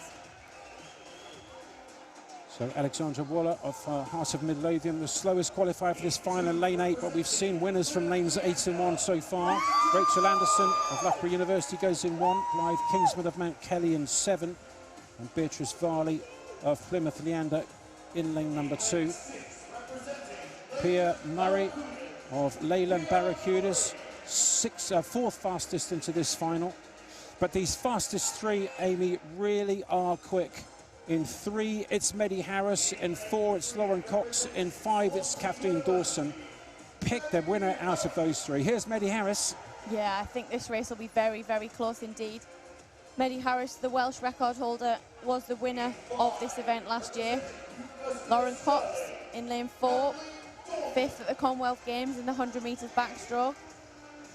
And then we've just seen there, Kathleen Dawson with big smiles is in lane 5. She is a Scottish and the British record holder. But coming back from injury, she's had a really difficult 12 months. Chose not to swim at the Commonwealth Games to focus on getting herself better, getting over that injury, and giving herself the best chance of performing in Paris when it matters for her. So not a lot splitting these girls, and I can't really call it. Well, Kathleen Dawson, of course, is an Olympic champion, Olympic gold medalist, leading off that mixed medley relay where she had the hardest job. World champion one side of a male, world record holder male the other side of her, and she was the sandwich in the middle, a rose between 2 thorns, and what a performance she did. All she could do was swim her own race. The 2 men went off like shots, and she still delivered for Team Great Britain. And of course, Adam Peaty on the breaststroke leg, James Guy on the fly leg. And then Anna Hopkin brought it home, and a new world record for Great Britain to win a gold medal in that mixed medley relay. And Dawson in 5, Lauren Cox in 4, 5th at the Commonwealth Games, and Meddy Harris, the defending champion, the Welsh record holder, in 3.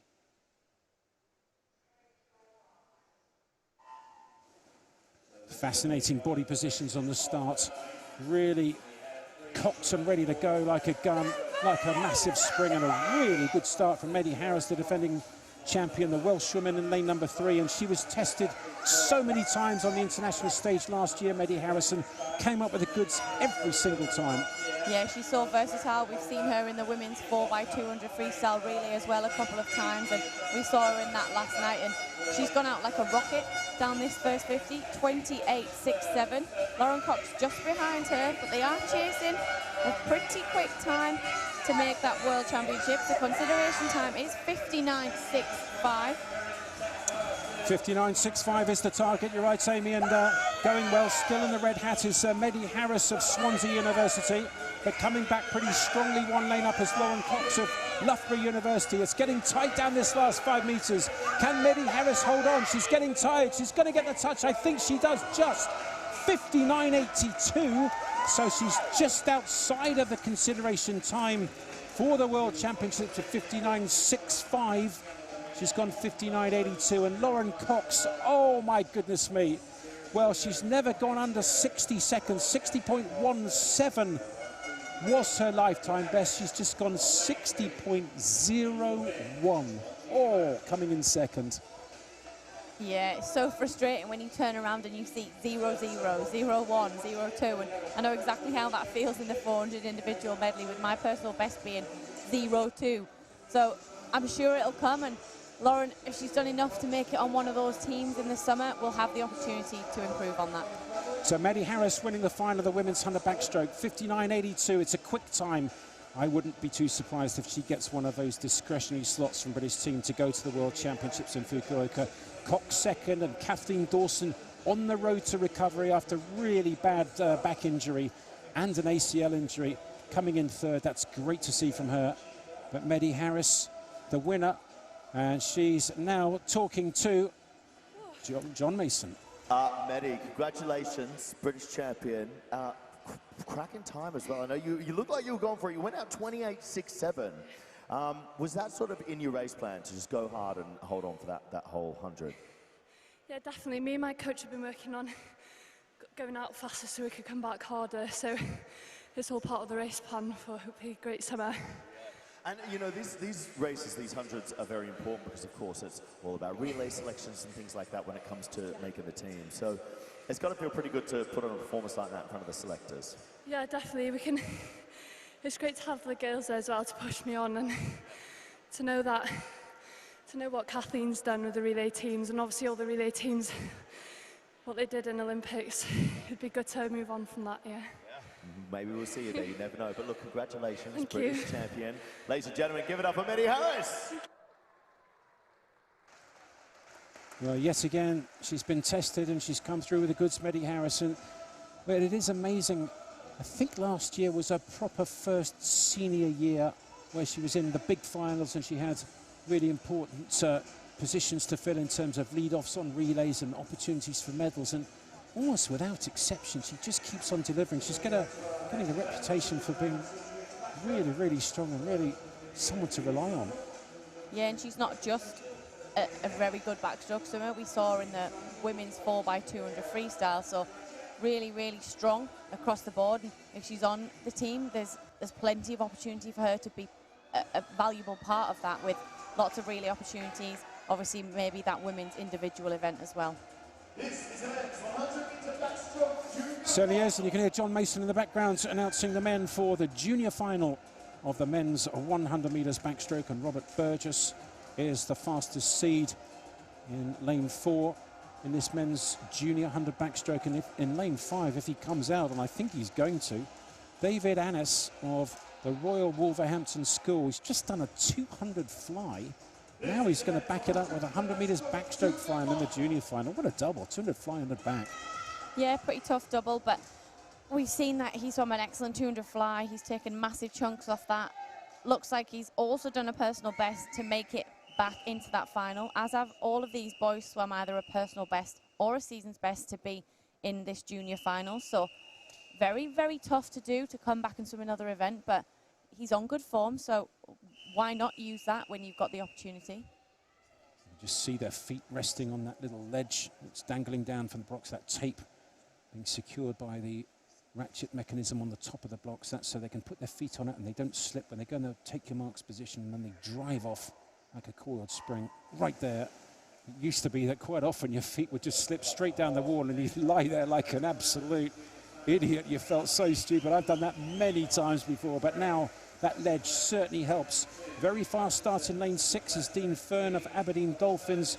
Also quick in 3 is Jake Hutchinson of City of Leicester. Yeah, both of those boys there using that wedge to propel them off the start and under the water phase. I think 14 metres it was from Dean Fern that he used underwater, and he is out first to the first 50. Well, he's used another 11 metres or so off the turn as well, and it's making a big difference. And it looks really good from Dean Fern of Aberdeen. Maybe starting to come back now is Robert Burgess, the fastest seed in lane 4 with a lifetime best of 57.47. And it's these two guys in 4 and 6. In 4 it's Burgess, in 6 it's Fern. Coming back is lane 5 is Annis after his 200 fly. How is he doing that? First to finish, Dean Fern of Aberdeen, 57.30. Second, 57.40 was Robert Burgess, and 57.55. Well, his last 15 metres, you wouldn't believe it. He's done 200 fly, and he comes back and he back ends 100 metres backstroke after 200 fly and comes third in the junior final. Yeah, swimming another personal best from him there. So Dean, Robert, David and Henry all swimming personal best times there. Charlie Meek also in 58.21, had a great swim.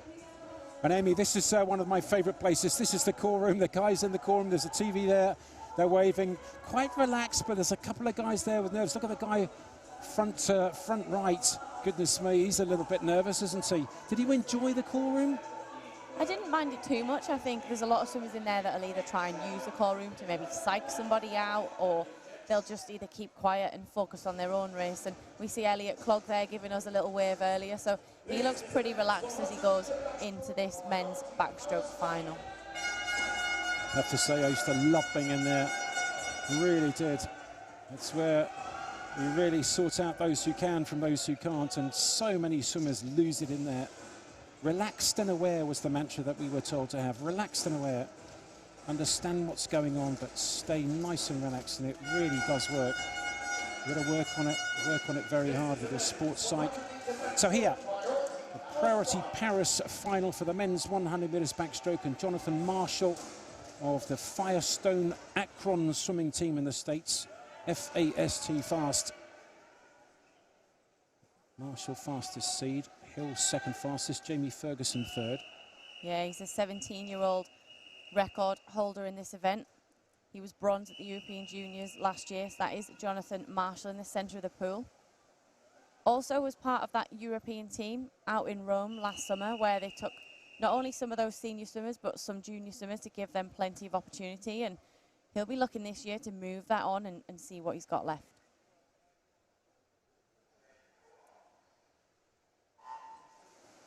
Priority Paris final of the men's 100 metres backstroke. The yellow hat's right in the centre. Really good proponent of the underwater skills, Jonathan Marshall of the Firestone Akron Swimming Club. And look at that, well, by far the best start in this first 30 metres, really quick. Yeah, the yellow hat there in the centre of the pool, got an excellent fixed head position. It's got lovely rotation, nice rhythm to his stroke. Very long into the wall there. I would have liked to have seen him a little bit closer to carrying that momentum, but out in 26.4.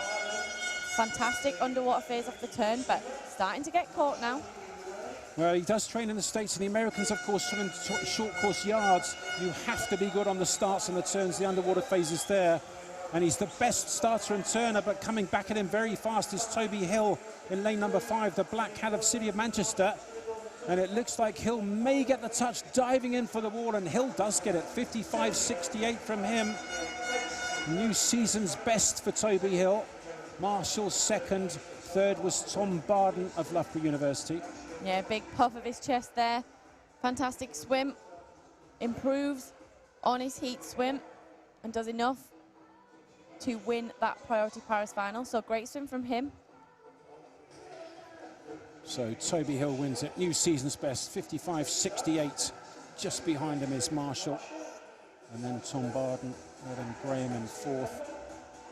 And top 5 under 57 seconds, 56.83 was fifth.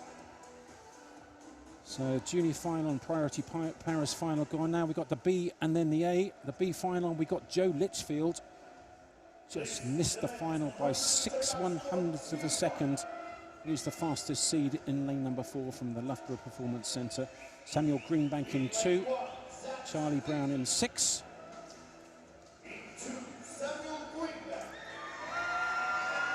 Yeah, all of these boys swimming season's best and personal best in the heats this morning to make it back. And Joe Litchfield probably would have liked to have been a little bit quicker.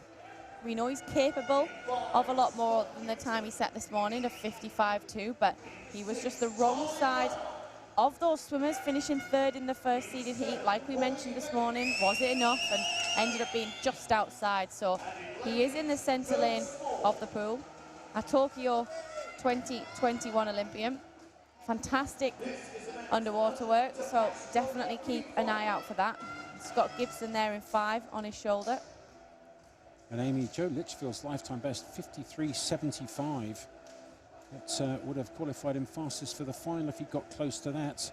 His season's best he did in the heats this morning at 55.2, but I'm sure he'll be looking for at least a 54 in this B final.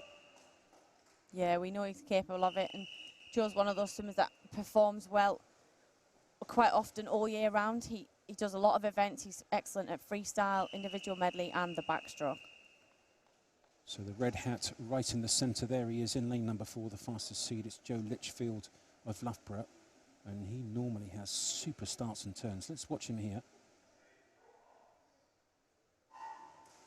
The red hat in the centre is the fastest seed. It is Joe Litchfield of Loughborough Performance, and he's had the best start again.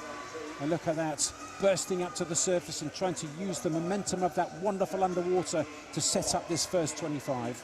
Yeah, the frequency of his kick makes it so effective, so he isn't just kind of using the range. He's bang, bang, bang, bang on those underwater works and setting him up well. But building that second 25 there, it was Scott Gibson, so he is a very, very quick 50 swimmer, so no surprises that he was down fast.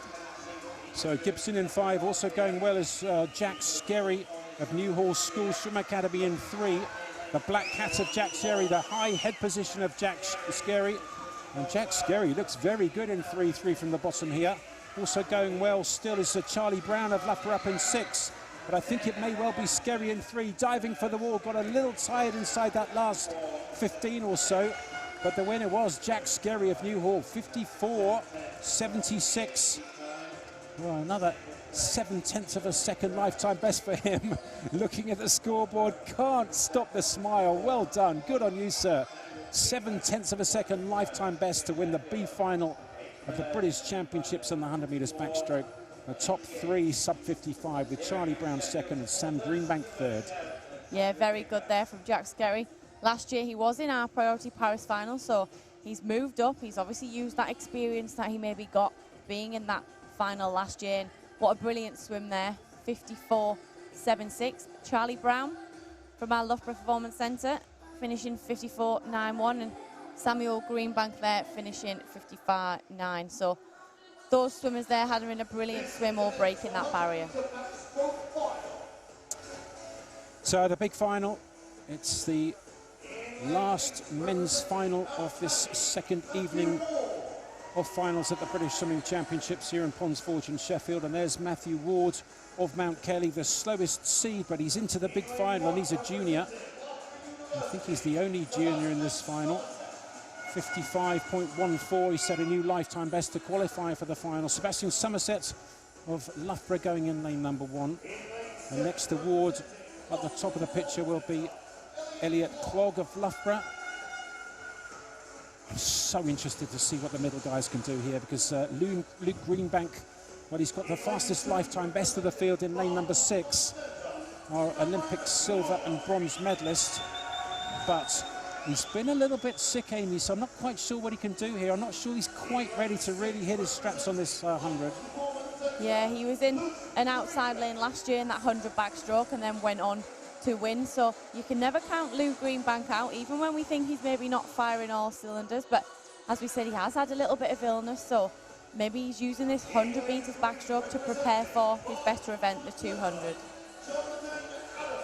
So Greenbank is the fastest on paper. Olympic bronze medalist 200 backstroke, World Championship silver medalist 200 backstroke. Olympic silver on that medley relay for Team Great Britain. Jonathan Adam, third fastest seed in lane 3. Brodie Williams, the Commonwealth champion on the 200 metres backstroke. He goes in lane number 5 for the Bath Performance Centre. And now, what can this guy do? He's already won a national title, Oliver Morgan, in the 50 metres backstroke. Can he come back and do the 50-100 double? He was ranked 19th in Great Britain up until the heats this morning. A full second lifetime best. And he went 53.77 to qualify fastest. Yeah, fantastic improvement from him.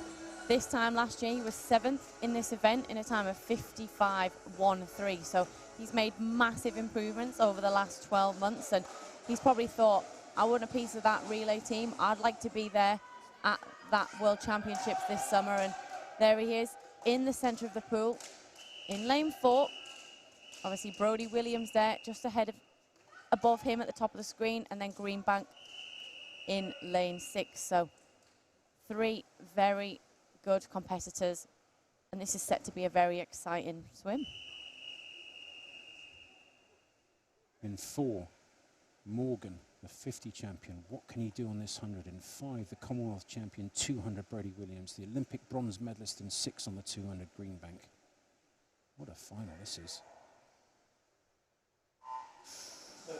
Well, the starter had to wait for them all to be absolutely still on the start. 15 metres allowed underwater. Whoa, some very close indeed to the edge of that 15-metre mark. Cam Brooker pushing the boundaries there in lane number 2, but I think it was okay. Now, let's have a look down this first 30 metres or so. Ollie Morgan started well, Amy. Yeah, we expected him to be out quite quick, obviously, with that gold in the 50 metres yesterday. Very long into the turn again in lane 3 there, so getting his feet over first. It was Cam Brooker in lane number 2. A fantastic turn from him, sets him up really well on this second 50. Slightly surprised that Ollie Morgan didn't go a little bit quicker down that first 50. He won the 50 metres backstroke, and he's got some work to do if he's going to win the 100. Because look at Cam Brooker in lane number 2 from the Bath Performance Centre. He looks very strong. Coming back now is Morgan in 4. Morgan in 4, Brooker in 2. Who gets the touch? I think it's 2. Oh my goodness, it's 4. It's Ollie Morgan, 53.92 from Cam Brooker, 53.94. And I've got to say, well, almost with what? Maybe 5 centimetres to go, I thought that Brooker had it. His arm certainly went in first, but Ollie Morgan really attacked the wall, and you've been talking about that, Amy. Attack the wall, and you've got a cracking chance of getting the places, and Morgan got it on the finish. Yeah, he kind of dived back there, really reached into the wall. Cam Brooker maybe not getting as much acceleration on that last stroke and just gets touched out by Oliver Morgan, but a brilliant, brilliant swim there. And Luke Greenbank comes in 3rd, not his quickest time. As we said, he hasn't been the best, but definitely the fastest he swam this season, so progress for him, and he'll now go away and get ready for that 200-metre event. Indeed, Greenbank in 3rd, 4 tenths faster than his season's best, so good swim from him. Brooker, 2 100s outside of the gold, but it was Ollie Morgan, swam it differently to I thought he would. He was comfortable to the 50 and then really wound up that second 50 metres. Interesting tactic, but it worked just. Yeah, he was 2nd all-time in Great Britain in that 50-metre event, so I did think he might be out a little bit quicker, but we're going to hear from him now downstairs with John Mason. Well, I tell you what, you did it last night, done it again. Congratulations, Oliver. I was just saying to you, that second 50 looks really good to me. I'm not a coach, but it looks strong. Was that, the plan, come back hard for the second half of that race? Yeah, I mean, the 50 went well yesterday. Showed the speed was there, so just tried to take it out and come back as hard as I can. And I mean, it paid off, I tell you what. You know, you said to me yesterday that you only sort of really started taking this so seriously like 18 months ago, and we're already seeing performances like that. It's got to sort of put you in good stead with what's potentially to come. Yeah, definitely. There's a long way to go yet. There's so much that me and my coach Gary look back on after every race, and it's kind of good to see that there's still things to improve on rather than being a completely perfect swim. Well, you did it out there as well, handling the pressure. You had some big boys out there racing alongside Luke, Brodie, Cameron, being in the water with athletes like that's obviously good to drive you on. Yeah, definitely. I mean, credit to all of them. They're doing a great job. And yeah, I'm loving racing against them. So. Well, you know what? We're loving watching it. Congratulations. Thank you. Two-time British champion. We love to see it. Ladies and gentlemen, please give it up for Oliver Morgan. Thank you. Well, I know it's only 2 days into the meet, but maybe the breakthrough athlete so far, maybe the biggest surprise so far, 2 titles in 2 days for Ollie Morgan. Yeah, he's had a really good start to the meet. 50 yesterday was so fast. I don't think anyone really thought that our new champion would be Ollie Morgan. And then again today, we had a little bit more, I guess, apprehension. We knew he would be fast, but he really delivered there. And not only did he get out quick, he managed to really, really get into that wall fast. And yeah, he's our new 100 metres backstroke British champion. It'll be interesting to see what the selectors do. They do have a bunch of wild card picks, discretionary picks for the World Championship team in Fukuoka in July of this year. But at the moment, the way things are going, well, there's only 2 swimmers still gone underneath the consideration time. One of them's gone the qualification time. That was Freya Colbert's 400 AM, a brilliant 400 AM. So 1 definite on the plane and 1 done the consideration. I'm sure the selectors are very happy about the number of season's best and lifetime best, but certainly from the big guys, maybe put in a couple more consideration times would be helpful for them. We've seen some of the events have just been kind of that changing of the guard year. So the women's 200 breaststroke, a little bit like that, as well as that 200 men's butterfly. Women's junior final 200 breaststroke. Charlotte Hardy of Millfield is the fastest seed into this junior 200 metres breaststroke final for women. She's in lane number 4. A good start right at the bottom here from Chloe Brown of Mount Kelly. A very good start indeed from her.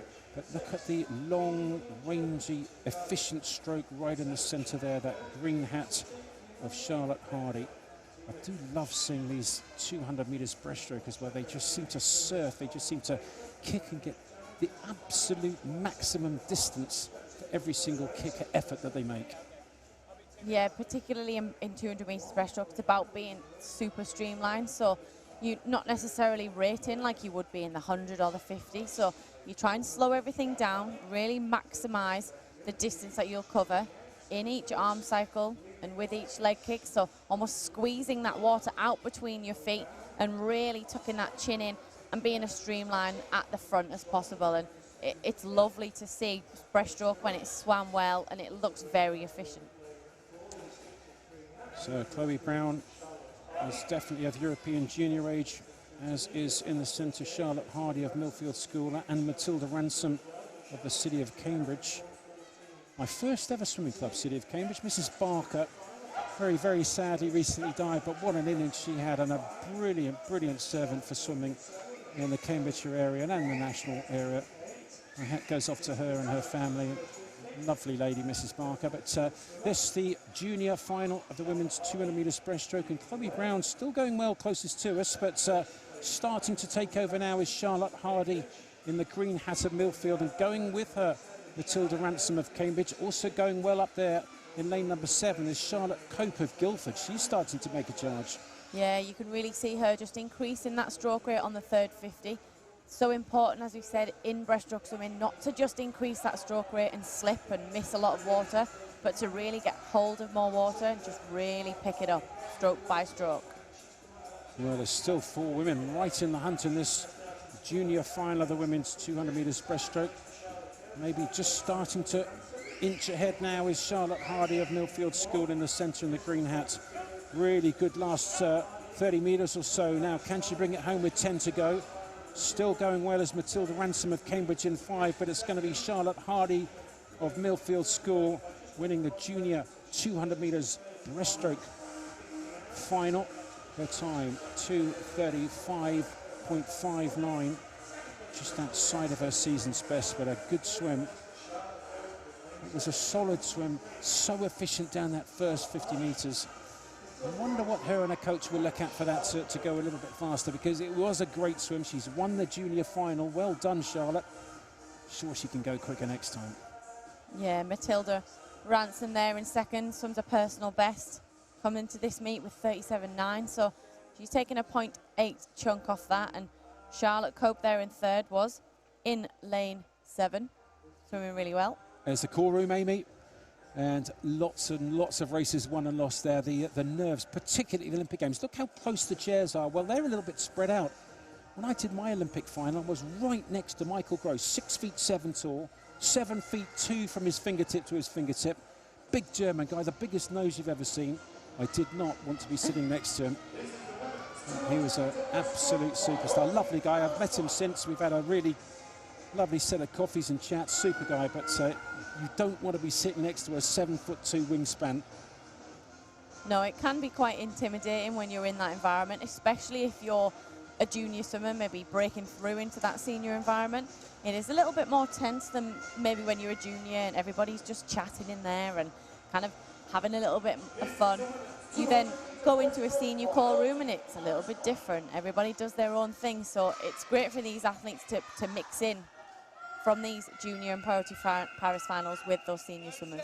What was the pressure like? What was the atmosphere like? You made 2 Olympic finals in the 400 medley. What was the atmosphere like there in that call room? It can be quite tense. Some swimmers will kind of have a chat and stay relaxed, and then you'll see other swimmers kind of deadpan and very, very scary. I seem to have 7 other scary guys in my final. I don't know what finals. I don't know about yours. Maybe they got a little bit nicer when the years go by. But this is the priority Paris final, the women's 200 metres breaststroke. Beth Dennis of the city of Sheffield, closest to us, had a good start. Maybe one of the better starts also in 5 is 14-year-old Madly Collier of City of Swansea Aquatics, up there in lane 5. Yeah, Maisie Brown also, another one of those younger swimmers aiming for that European Youth Olympic Festival spot. Theodora Taylor, also 14 years of age, so some pretty young swimmers in this Priority Paris final, but it is for those swimmers aged 23 or under. Where lanes 2, 3, 5 and 8 are all 14 years of age. 2, 3, 5 and 8, all 14. It is the Priority Paris final. They did better than making the junior final than the Priority Paris final. This is the halfway turn. And going well up there is Mia Hall of Borough of Stockton swim team. So she's just about first to turn is Mia Hall in lane 7. From Beth Dennis right at the bottom here in lane number 1, and going now, starting to make a move, is Caris O'Reilly of City of Sheffield in 4.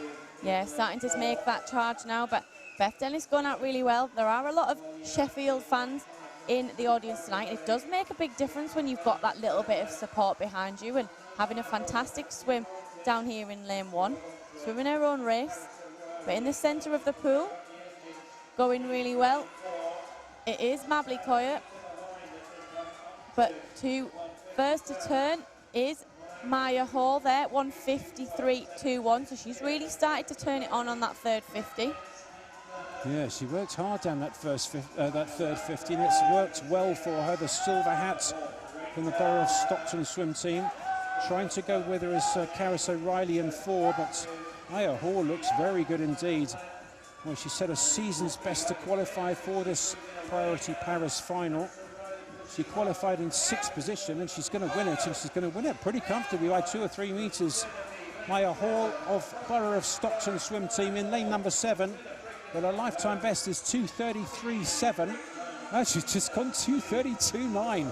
Wow. Well, that is very good. Season's best 2:37, and she's just gone a 2:32.9. Yeah, massive drop there from her. Season's best was in the heats this morning, so she was probably a little bit disappointed with that because she was capable of swimming 2:33, and obviously we've seen her tonight kind of blow those cobwebs away from the heat, come in, and she's had a brilliant swim to finish with a lifetime best. That was a cracking swim, that was. Another lifetime best. 5 seconds under her season's best. And Maya Hall of Borough of Stockton, well, she should be very proud, and Borough of Stockton Swim Club should be very proud indeed. Great swim from her to win the Priority Paris final. Really pleased to see so many finals, 4 finals for each event. Gives so many swimmers a great chance to come in and practice their arena skills. And you just can't do it in training. You've got to come here, you've got to stick your big suits on, you've got to get the atmosphere, you've got to get the television lights going, you've got to get Amy Wilmot commentating on you. Yeah, the atmosphere does make a massive difference. There's only so many times you can practice the race skills in training and practice them at maybe your local junior meet or your county. So to come here with the British champs and be able to put that race together and do it under pressure is a really important race skill, and it'll only set you in good stead for those European junior meets, then those maybe home nation meets, or the Commonwealth Games, and then obviously the big one being the Worlds and the Olympics.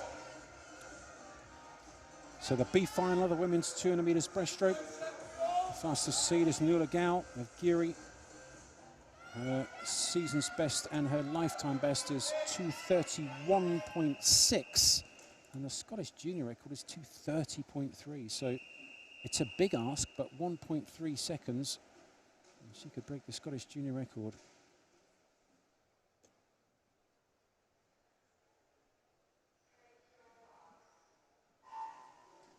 So the European Junior qualifying time, or consideration time, I should say, for European Juniors is a 2:31.05. It's a very fast time indeed. And I would say a couple of these swimmers certainly capable of it. And in lane number 2, 15-year-old Phoebe Cooper started well. In 3, it's Leah Schlossen of City of Leeds. And she looks very good indeed, won a bronze medal in that 400 medley. And no wonder she's got a good 400 medley, because her breaststroke's fabulous here in lane number 3. Yeah, it is indeed, and so important when you're swimming the medley, the 400 and the 200 medley, that you have that solid breaststroke. And Leah Schlossen was a junior 200 individual medley winner at the Europeans last year, so she'll be looking to get back on the team, and maybe she can think about qualifying in another event. She didn't do the 200 breaststroke last year, so looks like she's going out here to try and maybe secure some more spaces on that team. Just look at her stroke as well, Amy. Very high in the recovery and really dives into that stroke, trying to get the maximum out of every stroke. But it's quite a high recovery position. Looks good. Yeah, she's still got that really still head position, so she's not kind of nodding up and down and wasting lots of energy. So although she's lifting quite high, she's not necessarily diving down, she's diving forward. So it's still pretty effective for her, and she's out really well there. 1:12.56 is a pretty quick opening split in this 200 metres breaststroke. Well, also going well is Nuala Gal of Geary in lane number 4 with a blue hat. She can break the Scottish junior records. Caitlin Hartley in 5 going well. Also in 6, Charlotte Bianchi of the City of Sheffield. And it's starting to get very tight indeed. Still leading is Leah Schlossen in the yellow hat of the City of Leeds in 3, but they're starting to line up and certainly starting to attack. Yeah, it's getting really close now. Charlotte Bianchi there came back. Caitlin Hartley's now in the mix. Nuala Gal not far behind, so it's a really big ask down this last length. But Leah Schlossen just about holding on. So Schlossen it is in the yellow hat. Having a go in the red hat at the top there is Charlotte Bianchi of City of Sheffield. And 15 metres to go now in this B final of the women's 200 metres breaststroke. Leah Schlossen of City of Leeds, lifetime best of 2:33.6. And I think that's going to be absolutely destroyed, 2:33.6. She's gone 2:30.5, 3-second lifetime best. What a swim from her. And that is underneath the European consideration time of 2:31.0 by a good half a second. Yeah, very impressed with that swim.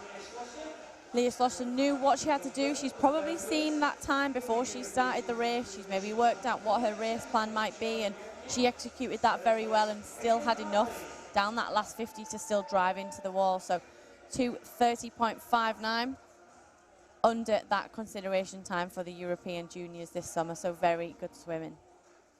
It was cracking swimming, wasn't it? And there's still several juniors still to go. So she is under the consideration time, but there's a lot more in the big final. Juniors in lanes 1, in 3, in 7 and 8. 4 juniors in the big final, just about to come out. British record set by Molly Renshaw in 2021. For me, a great shame she's decided to retire. Love watching her swim, love commentating on her. And I kind of hope she takes a break and then misses it really badly and still decides to come back for Paris. I'm not sure she will do. She's made a decision to stop, and good on her, and I wish her well. I think she's coming up on Saturday, and I'm hoping that we can get her in the commentary box and maybe have a chat. So if you're out there, Molly, and you fancy coming and having a chat with me or Amy, come on up and love to have a chat with you in the morning in the heats.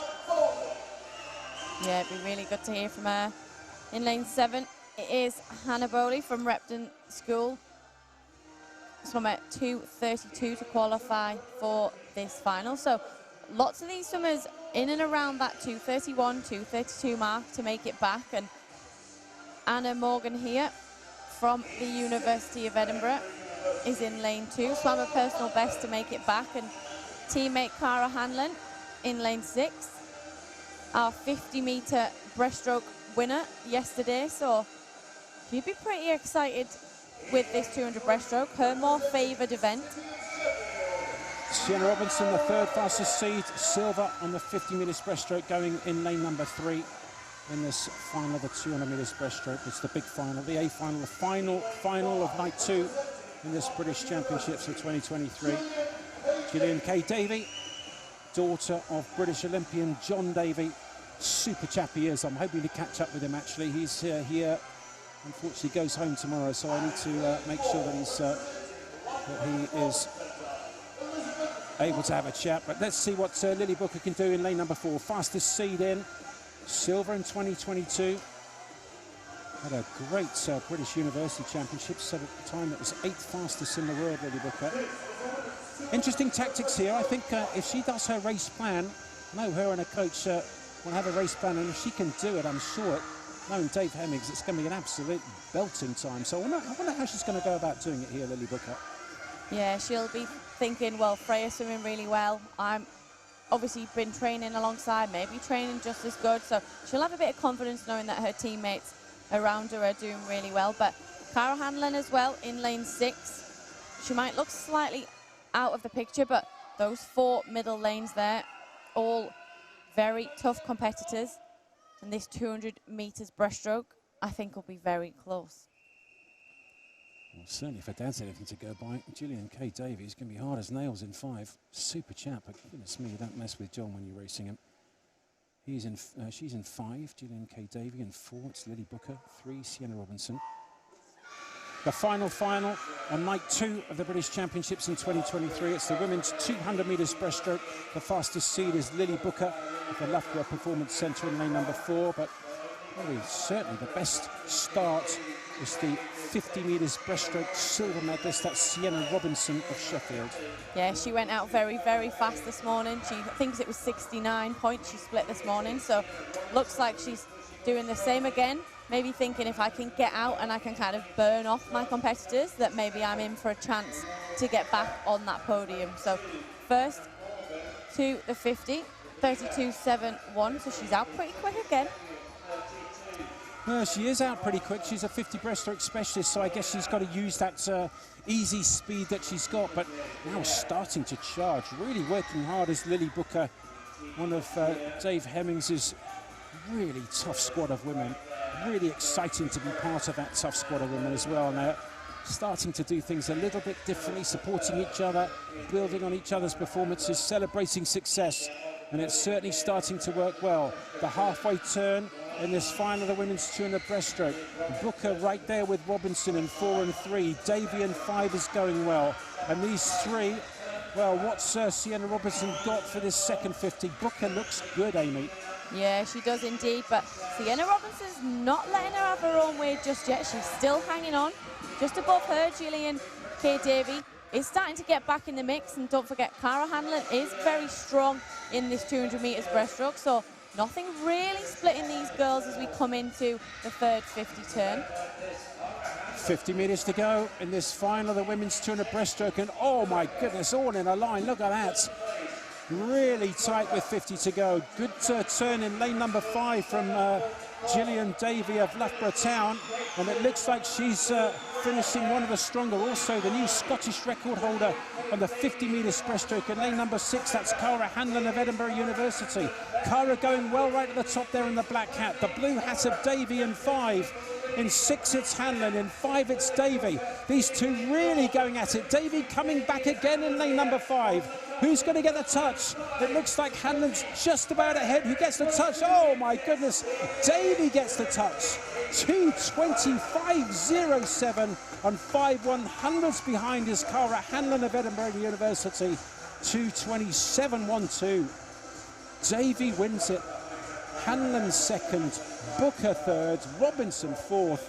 My goodness me, right on the fingertips, and Gillian Davey is the new British champion on the women's 200 metres breaststroke. Yeah, really, really good swim there. Timed that finish perfectly.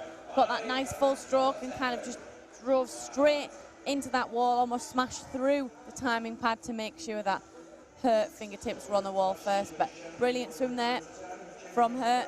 She had a massive smile on her face, so no surprise when she came in with an entry time of 2:28.0, so a massive PB there by over 3 seconds, and that was even just dropped from this morning, so very good swim indeed. I wonder what the selectors are going to do there, because they do have wild cards and 2:25 flat. Well, it's still 2.2 seconds outside of the consideration time, but she's dropped 3 seconds. I wonder what they'll do. I wonder if they'll consider her for a place, because that's a really good swim. 2:25.0 wins it for Gillian K. Davey. Cara Hanlon second, Elizabeth Booker third, Lily Booker, and fourth, Sienna Robinson of Sheffield.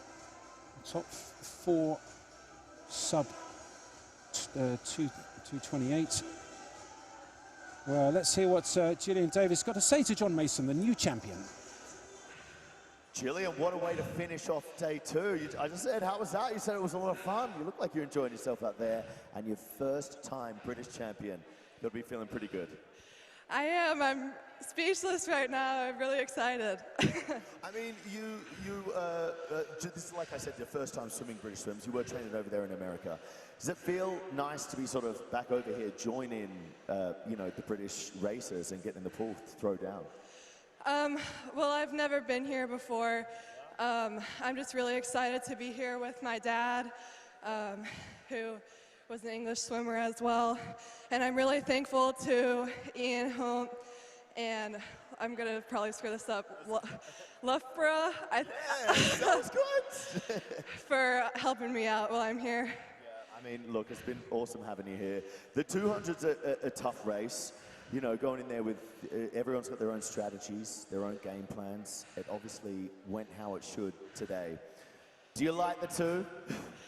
I'm Over sorry. the 50, the 1, the 2. You looked Yes. pretty comfortable. The 200 breast is my favorite race ever, especially long course. And now you can say you're British champion. Congratulations. Ladies and gentlemen, please give it up for Gillian K. Davey. Thank you. Well, a very strong American accent. Dad has been coaching over in the States for a long time. Went over as a British Olympian, went over to Iowa and stayed there, settled there, had a family there.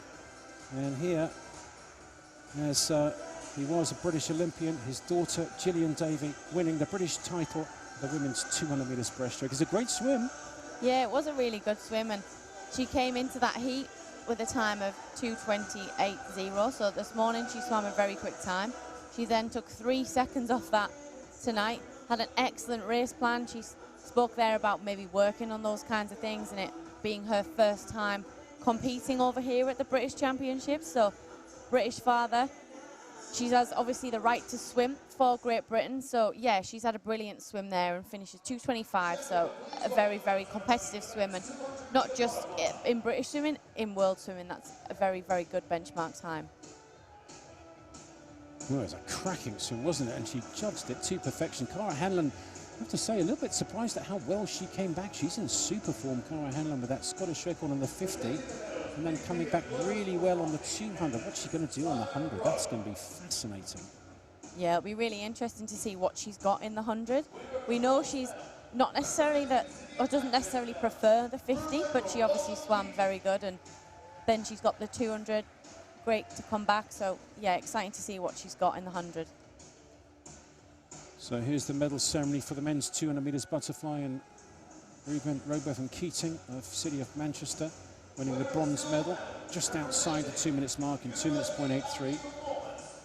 And what a race it was for gold and silver. Thomas Beattie just getting touched out into the silver medal position. 1:58.99 he swam.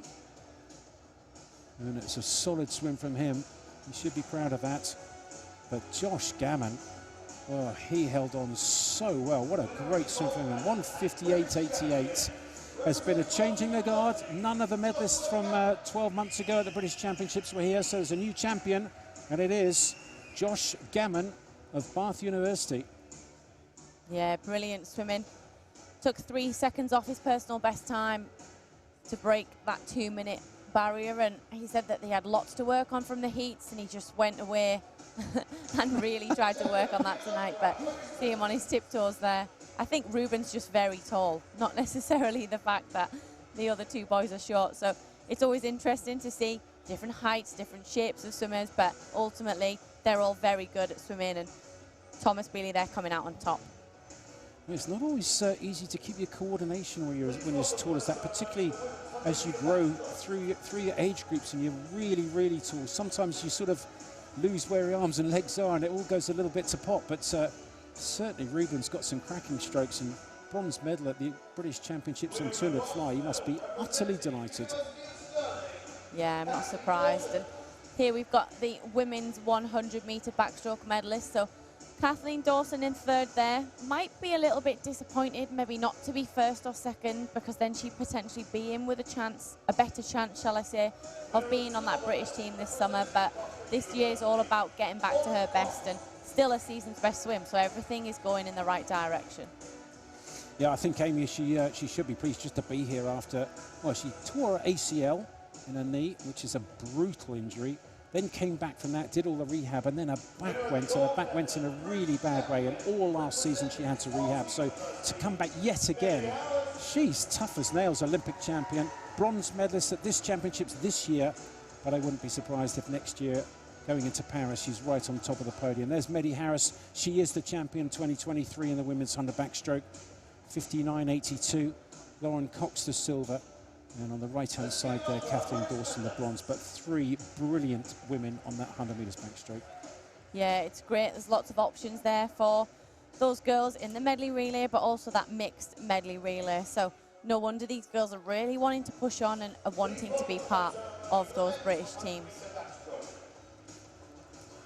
And with a big focus on relay swimming at Team Great Britain, the selection policy does favour the relays if they can, because if we can get medals there, of course we got a gold medal on that mixed 4x100 medley relay at the Olympics. We brought 5 gold medals back because, of course, Freya Anderson swam the heats, the freestyle leg in the heats. So 5 swimmers bringing gold medals back from the Olympic Games from one race. Super idea, I think. Yeah, great when we've got lots of opportunity, and Luke Greenbank's been in many of those relays that they've maybe swapped somebody out and put somebody else in, and he's obviously been a little bit ill this year, not necessarily on his best form here at the British Champs, but he's got the 200 coming up later in the week. But Cam Brooker there, we just saw picking up his silver medal, just edged out by Oliver Morgan by 0.02 it was in the end, so almost felt gutted for Cam Brooker there, but Oliver Morgan, brilliant swim, adds another gold to his tally, making him British champion in both the 50 and the men's 100-metre event now. Quite a double it was, the 50 and the 100 metres backstroke for Ollie Morgan, right in the centre in that red top of the University of Birmingham. And as he admitted, he's only really relatively recently started taking the sport seriously. He's on 53.7 already. If we can get someone down to the 52s, 52 mid, maybe 52 low. I know it's asking a lot, but Ollie's knocked a full second of his lifetime best this year. Do it again. Going into Paris. Amy Wilmot, come on, help us out. And that would be a wonderful lead-off leg for that men's medley relay. Yeah, it would be indeed, but we're turn our head to the women's 200 breaststroke. So Lily Bucker there picking up the bronze medal, trains at the Loughborough Performance Centre with Dave Hemmings. And Cara Hanlon had a brilliant returning 50 in that women's 200 breaststroke. Finished 2:25.12, so adds another medal to that gold in the 50 yesterday, and really excited to see what she's got in the 100. But Gillian K. Davey is the winner of our women's 200 metres breaststroke. So her first time at the British Championships, and she comes away with that gold medal and is our new British champion. Brilliant, brilliant swim. And a massive smile, and rightly so. And she's got exactly the same smile as her dad. Isn't that interesting? You look at her and you go, John Davey. Gillian Davey wins the women's 200 metres breaststroke. The A final, she's the national champion. The first time she's come back, was qualifying from her parents, certainly from John. And I wonder if you'll see a little bit more of Gillian in Great Britain, because that 2:25.0, well, she set a lifetime best to qualify with 2:28.0, so it's come back 3 seconds faster. Suddenly, that's a world-class swim. That's the end of the second night of finals here at the British Championships of 2023. We've had some super swimming already. Just lifetime best and season's best all over the place. 2 nights done, 4 nights still to go at these finals, and some cracking races still to come, Amy. Really enjoyed tonight. You enjoyed tonight? Yeah, I have indeed. And we've got lots more action coming up, so make sure you join us throughout the rest of the week. So heats again start at 9:30 tomorrow morning. 9:30, so join us again on the British Swimming website, 9:30 tomorrow morning for day 3's heats.